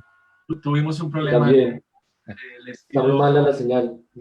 tuvimos un problema con la conexión. Le pido excusas a ustedes y al público porque tuvimos esta serie de problemas. Voy a Estaba tratar escuchando de atentamente y estábamos recapitular la apasionados pregunta con la porque norma hipotética fundamental. creo que nos quedamos ahí. Perdón. Entonces decía, varios de los profesores me están diciendo, claro, y el trabajo como editor, que nos cuente cómo fue esa recopilación, porque hay cierta metodología histórica buscando esas fuentes, incluso videos. Sé que se buscaron sobre usted lo contaba cuando hizo el lanzamiento en la Universidad de Buenos Aires y en la Asociación Argentina de Filosofía del Derecho, que hubo una búsqueda de toda esa documentación. Pero el otro tópico que es una tentación no tocarlo es, ¿cuál es la conclusión después de hacer esa búsqueda? ¿De qué tipo de académico era Kelsen? Y con esto quiero decir es, claro, es el académico, el jurista más importante. En eso concurrimos. Tal vez uno de los más maltratados, injustamente maltratados y mal comprendidos. Pero el perfil humanista, el tipo de persona que era Kelsen, el trato que tuvo más allá de esa tensión que vivió con Cosio. No sé si Sí, sí, sí, logro sí. establecer bien el todo. No, Gracias, claro, profesor. te agradezco mucho la pregunta. Nos metemos en el plano histórico, que a mí me apasiona mucho, de este asunto, que yo al principio lo había dejado un poco de lado, pero porque quería concentrarme en las cuestiones teóricas, pero que obviamente salen a flote, porque acá ocurre que pasan las dos cosas, ¿no? Que hay un desconocimiento o hay mucho interés sobre lo que se discutió en términos de idea, pero también hay interés por saber todo el episodio histórico, porque como dije hace un rato, hasta muy recientemente no se había indagado esto. Para mí, desde mi punto de vista, el abordaje de este asunto comienza a fines del siglo pasado, 1998, en mi primer año de estudiante de abogacía, con la querida profesora María Teresa López de la Universidad Nacional de La Plata, fallecida ya lamentablemente hace unos años, a quien evoco ahora porque fue con quien, como alumno del primer año de la carrera de abogacía, tomé noticia de la existencia de esta disputa, de esta polémica, ¿no? Nos enseñaba y se sigue enseñando en las universidades argentinas esta discusión entre Kelsen y Cosio, especialmente sobre la teoría de la norma, sobre el asunto ontológico de si el derecho son un sistema de normas o conducta. Ahí comenzó mi intuición que siempre quedó, digamos, me caló profundo desde el comienzo de mis pasos en la carrera de abogacía, y que luego lo seguí profundizando cuando tomé contacto con mi gran maestro Julio Raffo, hace ya más de 15 años, con el que nunca me fui de su lado, actualmente, como decía, mi director de tesis, que todavía no he terminado el doctorado. Y luego tuvo un gran impulso en el año 2005, porque en el año 2005 Oscar Sarlo, de la Universidad de la República, todos ustedes habrán leído el artículo publicado en Manizales, en la revista, creo que se llama Ambiente Jurídico, ¿no? Y él dicta una conferencia en el Instituto Gioja, en Buenos Aires, en la Facultad de Derecho, en la que estuvimos presentes varios ahí. Yo estuve, por supuesto, habló Hugo Caminos, que fue uno de los testigos y protagonistas de aquel encuentro. Era muy joven por entonces, tampoco se dedicaba a la filosofía del derecho, estaba comenzando sus pasos en el derecho internacional y después va a ser quizá uno de los más importantes internacionalistas de nuestro país, fallecido recientemente a comienzos de este año, o fines del año pasado, creo que fue. Y Sarlo viene a Buenos Aires a hablarnos de la teoría ecológica y del encuentro de Kelsen y Cosio. Yo un poco le decía en chiste al amigo Sarlo después, le digo, faltaba que dijeras que Gardel es uruguayo, porque vino un poco con esta cuestión de descubrir los uruguayos, que Kelsen había estado en Buenos Aires, o que en realidad que había ido a Uruguay y de paso se fue a Buenos Aires, un poco era así. Fue a Uruguay un día y de paso se quedó 25 en Buenos Aires. Entonces, el planteo de Oscar, que se lo digo con todo aprecio y con todo cariño, él tiene razón, de todos modos, cuando él dice que la gira de Kelsen fue al Río de la Plata. Pero lo cierto es que Kelsen venía a Buenos Aires. De paso, estuvo en Uruguay, aprovecharon para invitarlo unos días en Río de Janeiro. Pero él venía a la Universidad de Buenos Aires porque había sido invitado por la Facultad de Derecho, con la gestión de Carlos Cosio, etc.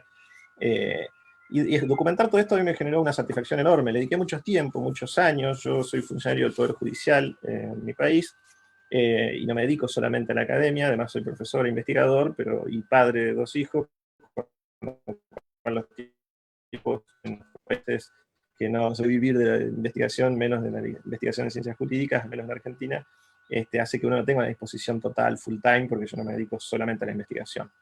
Pero bueno, entonces le dediqué bastante tiempo y muchos años a desarrollar esto. No sé si ustedes me escuchan ahora o se interrumpió nuevamente la conexión.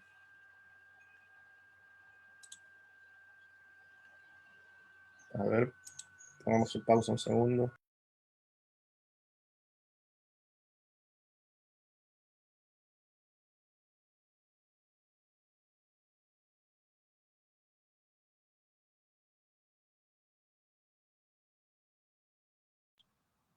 Continúo entonces porque lo que veo es que se colgó la conexión de Milton. Le pido disculpas a los que están siguiendo acá en la sala de Zoom y también por Facebook, pero parecía que se había cortado nuevamente la conexión. Con lo cual sigo contestando la pregunta que se formuló y digo que a mí me generó mucha satisfacción, por ejemplo, el poder ir desvelando algunas de las incógnitas históricas que había y algunos de los mitos que circulaban, ¿no? Algunas de las incógnitas era acerca de cuántas conferencias Kelsen había dictado, cosa que hasta ahora no se sabía del todo, se sabía de las 4 de la Facultad de Derecho, pero yo pude recuperar algunas otras de las cuales se tenía alguna noticia, pero no se sabía ciencia cierta, y el libro compila precisamente 2 conferencias más que Kelsen dicta en Buenos Aires. Una en el Instituto Popular de Conferencias del diario La Prensa, dedicada a la Carta de las Naciones Unidas, y el Pacto del Atlántico, y una conferencia que él dicta en el Colegio de Abogados de Buenos Aires. ¿Sí? El Colegio de Abogados de Buenos Aires, que es una asociación civil que nucleaba a los abogados por entonces, y él habla ahí sobre la responsabilidad internacional por los actos del Estado. Esta conferencia aparentemente fue grabada, así surge de la revista en la que se publicó. Julio Cueto Rúa, un gran jurista de la teoría ecológica, discípulo de Cosio también, es el que hace la traducción, y esta conferencia también era poco conocida. Yo se las hice llegar a los textos al Instituto Hans Kelsen, y ellos autorizaron también a que se incluyera en este libro. Y por último, también descubrí que había habido una publicación en 1950 de un trabajo de Kelsen que es un tanto más conocido y que fue el objeto de la conferencia que Kelsen leyó en el Instituto Argentino de Filosofía Jurídica y Social, que presidía Cosio, y que también fue objeto de la conferencia que dictó en Montevideo, en la Universidad de la República, que es de la crítica al derecho natural. ¿Sí?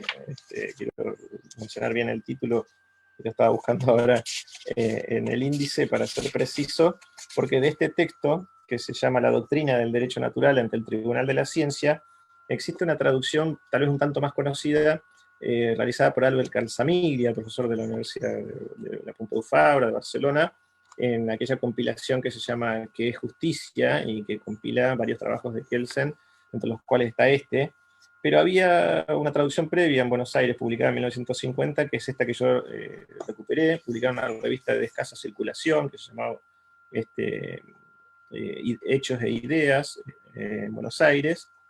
Y bueno, esta es la novedad que tiene el libro, ¿no? 2 conferencias prácticamente desconocidas de Kelsen, dictadas en Buenos Aires, además de las de la Facultad de Derecho. Esta que dicta también en Buenos Aires, pero que sería un trabajo publicado en inglés en 1950, y en paralelo una traducción en Buenos Aires que era prácticamente desconocida, y que la que se conoció mucho tiempo después fue la traducción de Albert Calzamiglia. Esto a mí me dio una gran satisfacción que el Instituto Kelsen lo apoyara y que posibilitara que se conocieran textos que eran escasamente conocidos de Kelsen, además de los que había mantenido con la discusión con Cosio. Por eso el libro tiene 3 partes, ¿no? La primera parte, las 4 conferencias de Buenos Aires, de las que hay todavía por una investigación por hacer y que estamos haciéndola, estamos en curso con el Instituto de Viena, que es poder dar con las versiones definitivas que Kelsen escribió en francés y que envió a Buenos Aires. Hay un trabajo arqueológico de investigación, de detectivesco, que hay que hacer porque las conferencias, los textos se han perdido aparentemente en la Universidad de Buenos Aires, que ha sufrido muchos avatares políticos. Piensen ustedes que en nuestro país han ocurrido 3 dictaduras posteriores a este hecho: la del 55, el golpe de Estado del 62, que es un golpe palaciego en realidad, la dictadura del 66 y la del 76 en adelante. Lamentablemente la historia de la violencia política en nuestro país ha hecho que desaparecieran muchos archivos, lo cual no se descarta, y en la Universidad de Buenos Aires ha pasado esto también, y por otros factores también se pudieron haber perdido los textos que envió Kelsen, perdón. Kelsen también en una carta de octubre del 49 da cuenta que él se quedó con una copia de esas conferencias en su versión definitiva.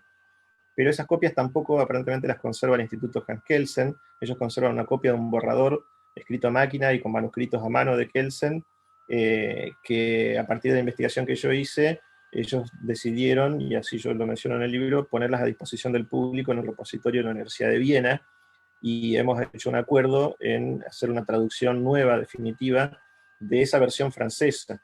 No descartamos que algún día encontremos la versión definitiva en francés, pero hay que cumplir con la voluntad de Kelsen. Y la Facultad de Derecho de nuestra universidad ha asumido el compromiso de que cuando esa traducción esté lista, se hará más de 70 años después la publicación definitiva del texto solamente en francés y solamente en castellano, del ciclo de conferencias que Kelsen denominó Problemas escogidos de la teoría pura del derecho. Esa es la primera parte del libro, que lo que tiene son la reproducción de los textos que se publicaron en 1952. La segunda parte es el debate, propiamente dicho, es el balance de Cosio, la respuesta de Kelsen que yo mencioné y la réplica de Cosio. Y la tercera parte nuclea estas tres conferencias que acabo de mencionar, ¿no? Que eran bastante desconocidas. Lamentablemente no he podido dar con la conferencia que Kelsen dictó en la Universidad Nacional de La Plata, que es muy interesante porque ahí fue a discutir directamente con la teoría ecológica y habló del problema de la libertad precisamente. Con esto cierro, porque hay muchas cosas. El estudio preliminar que yo hice tiene más de 100 páginas, documenta de una manera muy exhaustiva un montón de cuestiones que yo pude relevar investigando en todas las hemerotecas de nuestro país, las más importantes, la Biblioteca Nacional, la Biblioteca del Congreso, etcétera, y poniendo a disposición del público acá textos que son muy difícilmente hallables si uno no está investigando en las bibliotecas de nuestro país. Pero con esto me topé con una entrevista que a Kelsen le hacen apenas llega él a Río de Janeiro, ¿sí? Y cuando llega a Río de Janeiro, ¿se escucha, Milton? No sé si micro, porque yo estoy con el micrófono abierto. Bien. Y con esto cierro, ¿no? En Río de Janeiro, cuando él llega, le brinda una entrevista a un diario que se llama Jornal del Río de Janeiro, y Kelsen dice, según el cronista, en la segunda parte de la conferencia de mañana, dice cuando llega a Río de Janeiro, a fines de agosto del 49, trataré, entre otras cosas, la teoría ecológica del derecho, apasionante asunto de autoría del profesor Carlos Cosio de la Universidad de Buenos Aires. Uno de los mitos que circulaba, o de las versiones que había, era que si Kelsen había venido o no a discutir sobre la teoría ecológica, que en plena polémica él dice, yo no fui solo a eso, fui a hablar de la teoría pura del derecho, pero que por supuesto tuve que tomar posición sobre la teoría ecológica.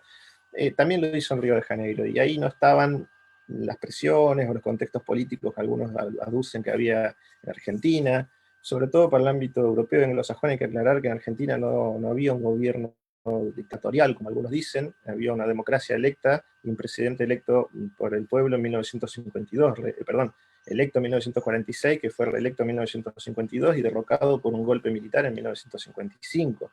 Esto hay que decirlo porque hay versiones que reproducen versiones de versiones que dicen que cuando Kelsen vino a Argentina se vivía un régimen dictatorial. Esto hay que aclararlo porque hay que llamar las cosas por su nombre. Que quienes luego llevaron adelante el golpe de Estado en 1955 estaban en desacuerdo con el gobierno de 1949, eso es un dato, pero que no permite calificar de dictadura el gobierno democrático que se vivía en nuestro país. Que había diferencias políticas, las había, hasta el punto, y tantas diferencias y tanta violencia llevó, que quienes consumaron el golpe del 55 produjeron el Guernica argentino, un bombardeo de las fuerzas nacionales contra conciudadanos el 16 de junio de 1955. Pero esta es historia argentina. Hay que poner también el contexto de época y el contexto de nuestro país en el cual se produce la visita de Kelsen, que es parte de la historia y parte de esa elucidación de los contextos históricos, políticos, sociales. Yo creo haber ayudado con este trabajo. El de Oscar Sarlo fue un puntapié muy importante, y un reciente trabajo que acaba de publicar Leopoldo Godio, con quien tengo serias reservas acerca de las conclusiones a las que llega, pero sin embargo aporta también mucha luz sobre estas cuestiones históricas. Así que bueno, a mí la conclusión que pude sacar después de todo esto es ratificar lo que vos pensás y lo que todos pensamos acerca de Kelsen, y ratificar también lo que pensamos mucho sobre Cosio, acerca de su capacidad como gran filósofo del derecho y como gran armador de lo que, vuelvo a invocar a Manolo Atienza, no lo digo yo, lo dice Atienza desde hace mucho tiempo y lo dice la comunidad académica, fue el principal impulsor de la filosofía del derecho argentina que genera pasión que es conocida en todo el mundo de las escuelas filosóficas en nuestro país. En la filosofía del derecho en nuestro trabajo de Carlos Cosio.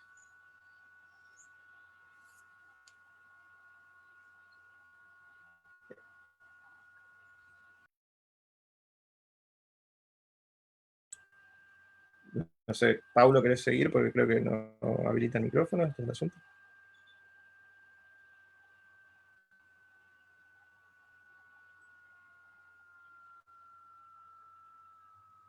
Si les ofrezco, me pueden pasar por el chat.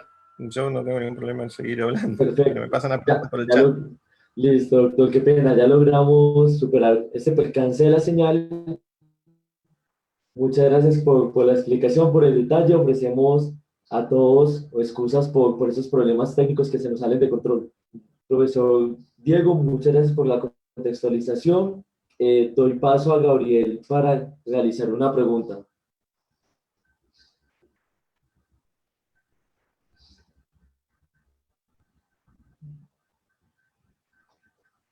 Hola, profesor, mucho gusto. Encantado. Le paso una pregunta que nos hacen por Facebook y haré una pregunta después.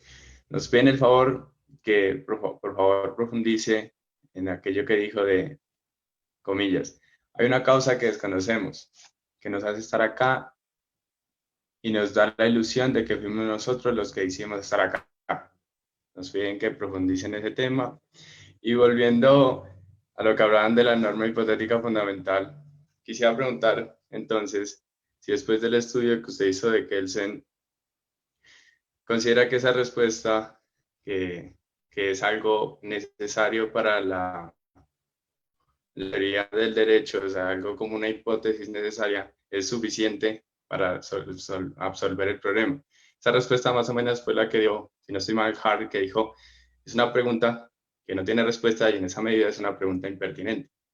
Y decía, es como preguntarse por qué, sobre la medida del metro y preguntarse sobre aquella varilla que hay en el Museo del Hombre en París y que determina qué es y qué no es el metro. Sería como preguntarse por qué es. Quisiera saber si eso es suficiente. Gracias. Bueno, quizá con el ejemplo abusé de algún tipo de didáctica que no es del todo elegante o que no es la más eficaz, pero lo que yo quise decir, contestándote la primera parte de la pregunta, con esto de invitarlos a una autorreflexión a cada uno de los que están escuchando, que en definitiva eso es poner en práctica el método fenomenológico en alguna medida, quería decir lo siguiente, digamos, si uno quiere reflexionar para poder comprender cuáles eran los marcos teóricos en disputa respecto del problema de la libertad, ¿no? El libre albedrío entre Kelsen y Cosio, los invitaba a que hagan esta reflexión. Desde el punto de vista que sostenemos que la libertad existe, que el libre albedrío es esa posibilidad de elegir entre posibilidades que tiene el ser humano constantemente, que reflexionar sobre esto que estamos haciendo acá. Estamos sentados escuchándonos, ¿no? O sentados, parados, en fin, estamos escuchándonos reunidos. Eso puede ser pensado como un acto de elección, ¿sí? Y en ese caso sería un acto de libertad, es decir, elegimos estar acá y no haciendo otra cosa, tomando un café, asistiendo a otra clase, escuchando otra conferencia, durmiendo, almorzando, elegimos estar acá. Eso algunos creemos que eso es la libertad, es el actuar humano. Hay otra concepción, que es la que sostenía Kelsen por entonces, que esa libertad no existe, es solo una ilusión, y que esa ilusión es producto de desconocer el ser humano cuál es la causa que determina el comportamiento. Y genera una ilusión que nosotros creemos que elegimos hacer lo que hicimos solo porque desconocemos cuál es la causa que determina esa consecuencia, ese efecto. Entonces, si uno está dispuesto a creer que uno está haciendo lo que hace, es dramática esta conclusión, porque no es libre, sino que hay causas que determinan, hasta poéticamente Borges alguna vez lo ha expresado, ¿no? Hay que ver que Dios detrás del Dios las fichas mueve. Si uno cree que hay algo que nos está determinando, pero lo desconocemos, es inquietante, pero bueno, esa es la posibilidad que rechaza el libre albedrío. Hay un determinismo, hay una relación de causalidad, y que en el ámbito del derecho Kelsen creía que esa función la cumplían las normas, y que es la que creen muchos de nuestros legisladores, nuestros diputados, nuestros senadores ingenuos, cuando en las campañas nos dicen que van a sancionar una ley para que deje de ocurrir tal cosa, o que van a sancionar una ley para que comience a ocurrir tal otra. Y creen que las normas, las leyes en ese caso, son la causa de efectos que van a generar en el comportamiento humano que uno haga algo o deje de hacer. esta es la contraposición que quise ejemplificar didácticamente entre dos concepciones teóricas que quizá dichas así en abstracto son un poco difíciles de asir o de comprender, que era uno de los nudos centrales, de los más filosóficos que estaban en el núcleo de la discusión entre Kelsen y Cosio. Respecto de lo de otro, de la hipótesis, de la norma hipotética fundamental y la referencia que haces a Hart, y podríamos dar muchas otras, por supuesto, es muy interesante. Y yo, para no hacerla muy larga, porque tampoco podría quizá tener una respuesta definitiva a lo que vos preguntas, yo diría que si esa pregunta es impertinente, la pregunta acerca de la posibilidad de la hipótesis de la norma jurídica fundamental, tiene el mismo grado de impertinencia acerca de preguntarse si el principio de identidad existe, que es el ejemplo que di recién. Podemos creer que A es A y que lo que no es A no es A. Es decir, que vos sos vos, que yo soy yo y que vos y yo somos distintos. O que uno es uno y uno y dos no son lo mismo. ¿Sí? Que lo idéntico es idéntico a sí mismo y que esto es el principio de identidad con el cual se mueve toda la lógica. ¿Sí? Sería imposible para vos y para mí medir 20 centímetros, 10 centímetros o un metro, ¿sí? Si no partimos de esta hipótesis, ¿no? Del conocimiento lógico, que se asienta en última instancia para el conocimiento humano en el principio de identidad. Preguntar si el principio de identidad existe o es suficiente para este conocimiento es impertinente, puede ser. Preguntar si la hipótesis de la norma jurídica fundamental es impertinente para el desarrollo de la lógica jurídica, puede ser. Las dos tienen el mismo grado de impertinencia. El asunto es que somos seres humanos y conocemos de algún modo, y probablemente nuestro conocimiento no alcance nunca a desentrañar digamos, los presupuestos más profundos y básicos de ese conocimiento. De lo que no dudamos es de que conocemos. Si dudamos de que conocemos, ya caemos en un solicismo que ya no solo se trata de si estamos acá porque queremos, sino acerca de si lo que decimos lo pensamos o no lo pensamos. Pero ya nos iríamos muy lejos, y creo que por la hora que es, y por los temas que hemos abordado, yo no me metería en cuestiones filosóficas tan profundas, que estamos a punto de concluir y ir a tomar un refresco y comer algo y caer en lo más mundano de la existencia, ¿sí? Pero no dejemos ahora pendiente la pregunta acerca de si existimos, si pensamos y si sabemos cómo pensamos. Pero yo te diría, si tiene un grado de impertinencia aquella pregunta, el mismo grado de impertinencia que tiene la pregunta acerca de los presupuestos del conocimiento humano. A mí me alcanza, como respuesta, a mí me alcanza con darle una respuesta positiva a esa hipótesis, porque así, y solo así, he podido conocer eso que nos apasiona, que es el derecho.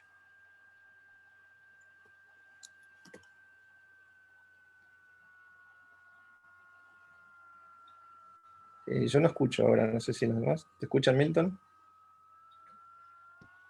El micrófono, profe. No lo escuchamos. Hay un problema técnico con el micrófono. No.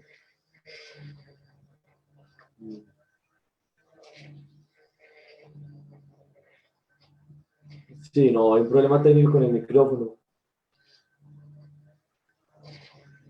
Bueno, profesor Diego, una última pregunta para cerrar nuestro grandioso evento. De nuevo, gracias por aceptar nuestra invitación. La pregunta es más en torno a los temas de investigación. Desde las investigaciones Kelsen y Cosio, ¿qué categorías pueden identificarse para adelantar investigaciones en Latinoamérica? Haciendo equipos, haciendo grupos de trabajo entre Argentina, Colombia, Bolivia, México, Ecuador. Es muy interesante y es un desafío. Yo hace poco, a partir de la publicación de este libro, tuve un intercambio muy enriquecedor para mí con el colega Roque Carrión Guam, y él plantea también, un gran profesor de filosofía jurídica de Latinoamérica, Perú, Venezuela, conocido por todos ustedes seguramente, y Roque Carrión lo que plantea es que hay que recuperar esta posibilidad de una filosofía latinoamericana, para la cual hay que valerse no solo de nuestros clásicos, por supuesto también de los grandes teóricos en Occidente, mundiales. El impulsar una filosofía latinoamericana no quiere decir desconocer a Kelsen, a los europeos, a los anglosajones, no estoy queriendo decir eso, obviamente. Lo que quiere decir es que, tanto como las demás tradiciones valoran a sus precedentes, nosotros debemos hacer lo propio y poder poner en diálogo, en discusión, ese contexto, ¿no? Con la desventaja que siempre Latinoamérica tiene, porque uno va a comparar la potencia editorial, por ejemplo, de algunas editoriales europeas, con lo que acabo de decir recién respecto de Bolivia y García Rosquellas, que es casi inhallable su obra, y hay que recuperarla. en fin. Y otro tanto pasaba con Cosio hasta hace poco, que empezaron a reeditarse sus obras básicas. Es muy difícil todavía hoy conseguir la teoría ecológica del derecho. Así que hay mucho por hacer en distintos planos, ¿no? Y en esto evoco a Roque Carrión y le mando un gran saludo a la distancia por el éter de Internet, porque hay que recuperar primero una potencia editorial, es decir, hay que tener un impulso por editar a nuestros autores, ¿no? Para compensar esa desventaja relativa histórica que hay, para poder después leerlos, evidentemente. Las posibilidades tecnológicas hoy abren una gran posibilidad, como líneas de investigación o grupos de estudio o grupos de trabajo en los ámbitos académicos en los que nos desenvolvemos. Creo que es prioritario ocupar los espacios como los de iLatina, de nuestros clásicos, o generar congresos de Latinoamérica o latinoamericanos en los que se hable desde este punto de vista. Insisto con esto porque yo he asistido un poco desengañado en algunos congresos que son de filosofía del derecho latinoamericano, en lo que hablamos es sobre autores europeos o anglosajones. Entonces no es latinoamericano, porque cuando uno va a un congreso europeo, se habla de autores europeos, no de autores latinoamericanos. Entonces pasa de nuevo este problema de la colonización, ¿no? Que es la historia de Latinoamérica, ¿no? La colonización del pensamiento en este caso.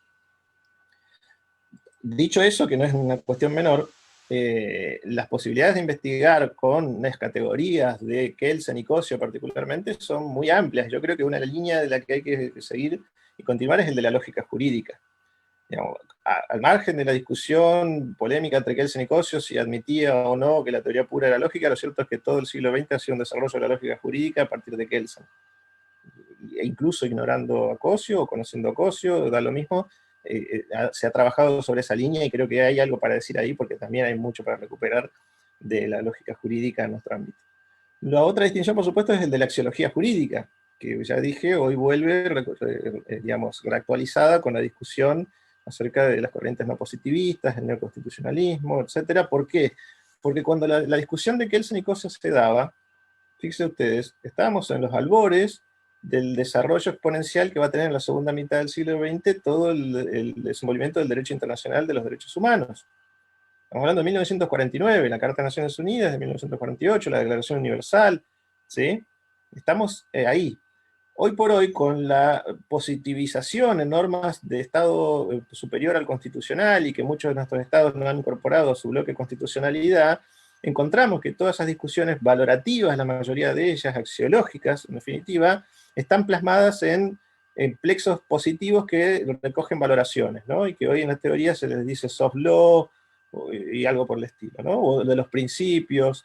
¿Qué son estos principios? ¿Qué es este soft law? En definitiva, porque no son reglas, pero son valoraciones que están plasmadas en normas. Es la positivización de esos valores jurídicos que estaban en plena discusión por entonces, en una etapa previa al desenvolvimiento del derecho internacional, o al menos de la expansión de los tratados internacionales. Lo que pasa hoy por hoy es que la discusión sobre los valores entra por otra ventana, por otra puerta, que es el del positivismo, que sigue sosteniendo que el derecho es un sistema de normas, pero que ahora tiene un sistema de normas que legisla valoraciones, principios dichos por otros. ¿Sí? Y me parece que ahí hay un ámbito muy importante para investigar, que es el de compaginar, ¿sí?, las teorías jurídicas filosóficas desarrolladas históricamente de manera previa a este desenvolvimiento histórico de los tratados internacionales, con las teorías modernas que con ese desarrollo, que en parte lo nutrieron y ahora también lo teorizan, hablan del mismo asunto solo porque ahora están en las normas jurídicas internacionales.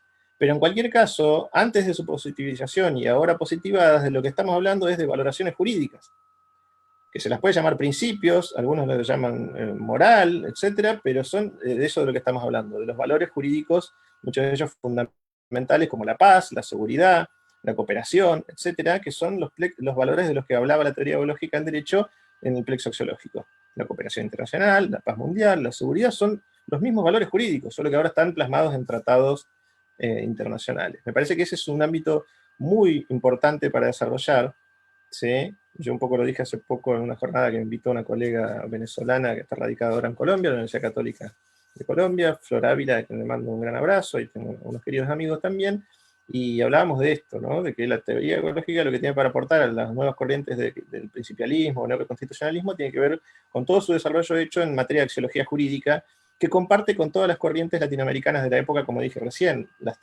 trialistas y las demás que distinguían entre axiología jurídica y lógica jurídica. Y acá tiene también para decir lo propio los autores que hemos mencionado de toda Latinoamérica. Esa me parece, para mí, una línea de investigación muy interesante que tiene mucho para decirle a las corrientes actuales de pensamiento que están en boga. Muchas gracias, profesor Diego, por su excelente intervención. Realmente nos brinda muchos elementos para el análisis de la teoría jurídica desde el debate Kelsen y Cosius. Temas que en los últimos años en la Academia Colombiana han estado un poco en stand-by. Entonces, nos gusta mucho que a partir de sus reflexiones, sus investigaciones, incentiven nuevamente el estudio de la teoría del derecho en nuestro país, en Latinoamérica. Agradecemos a todos por la participación en nuestro seminario el día de hoy y presentamos nuevamente excusas por los problemas técnicos con la conexión a internet que se fueron presentando durante el evento. Pero lo más importante, nuevamente, mis más sinceros agradecimientos también a nombre del doctor Milton para el profesor Diego. Gracias por esa amabilidad, por esa diligencia, por estar siempre presto y por la calidad de cada uno de los elementos y el detalle con que realizaste la exposición el día de hoy entre el debate Kelsen y Cosio. Mil gracias, profesor Diego Luna.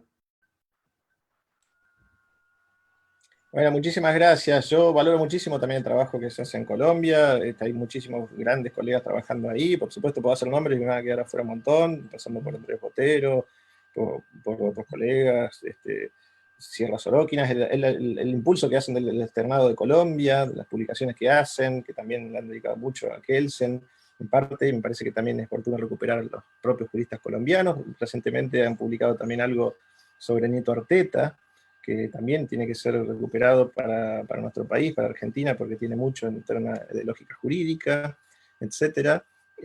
Me parece que es algo que hay que seguir fortaleciendo en los congresos internacionales y en relaciones bilaterales. Yo hace algunos años intentamos en su momento hacer un congreso colombiano-argentino de filosofía del derecho, y un poco por la dispersión, al menos que yo tomé noticia o tomé cuenta que había entre los distintos nodos de filosofía del derecho que no terminaban de agruparse en la Asociación de Filosofía del Derecho Colombiana, que es la rama de la IBR, quizá ahí generó un poco de obstáculos, pero creo que es oportuno poder hacerlo algún día, alguna jornada binacional entre nuestra Asociación Argentina de Filosofía del Derecho y ya sea la Asociación Colombiana o alguno de los ámbitos que desarrollan la filosofía del derecho en Colombia. Así que lo evoco de nuevo a Simón Martínez, a Numas Gil, etc. Parece que tenemos mucho para seguir compartiendo y a mí me gratifica mucho, aprendo mucho. Gracias a ustedes.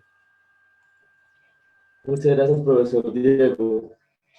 Realmente un debate muy enriquecedor que nos deja valiosos aportes para nuestros conocimientos y avances como universidad y como academia jurídica.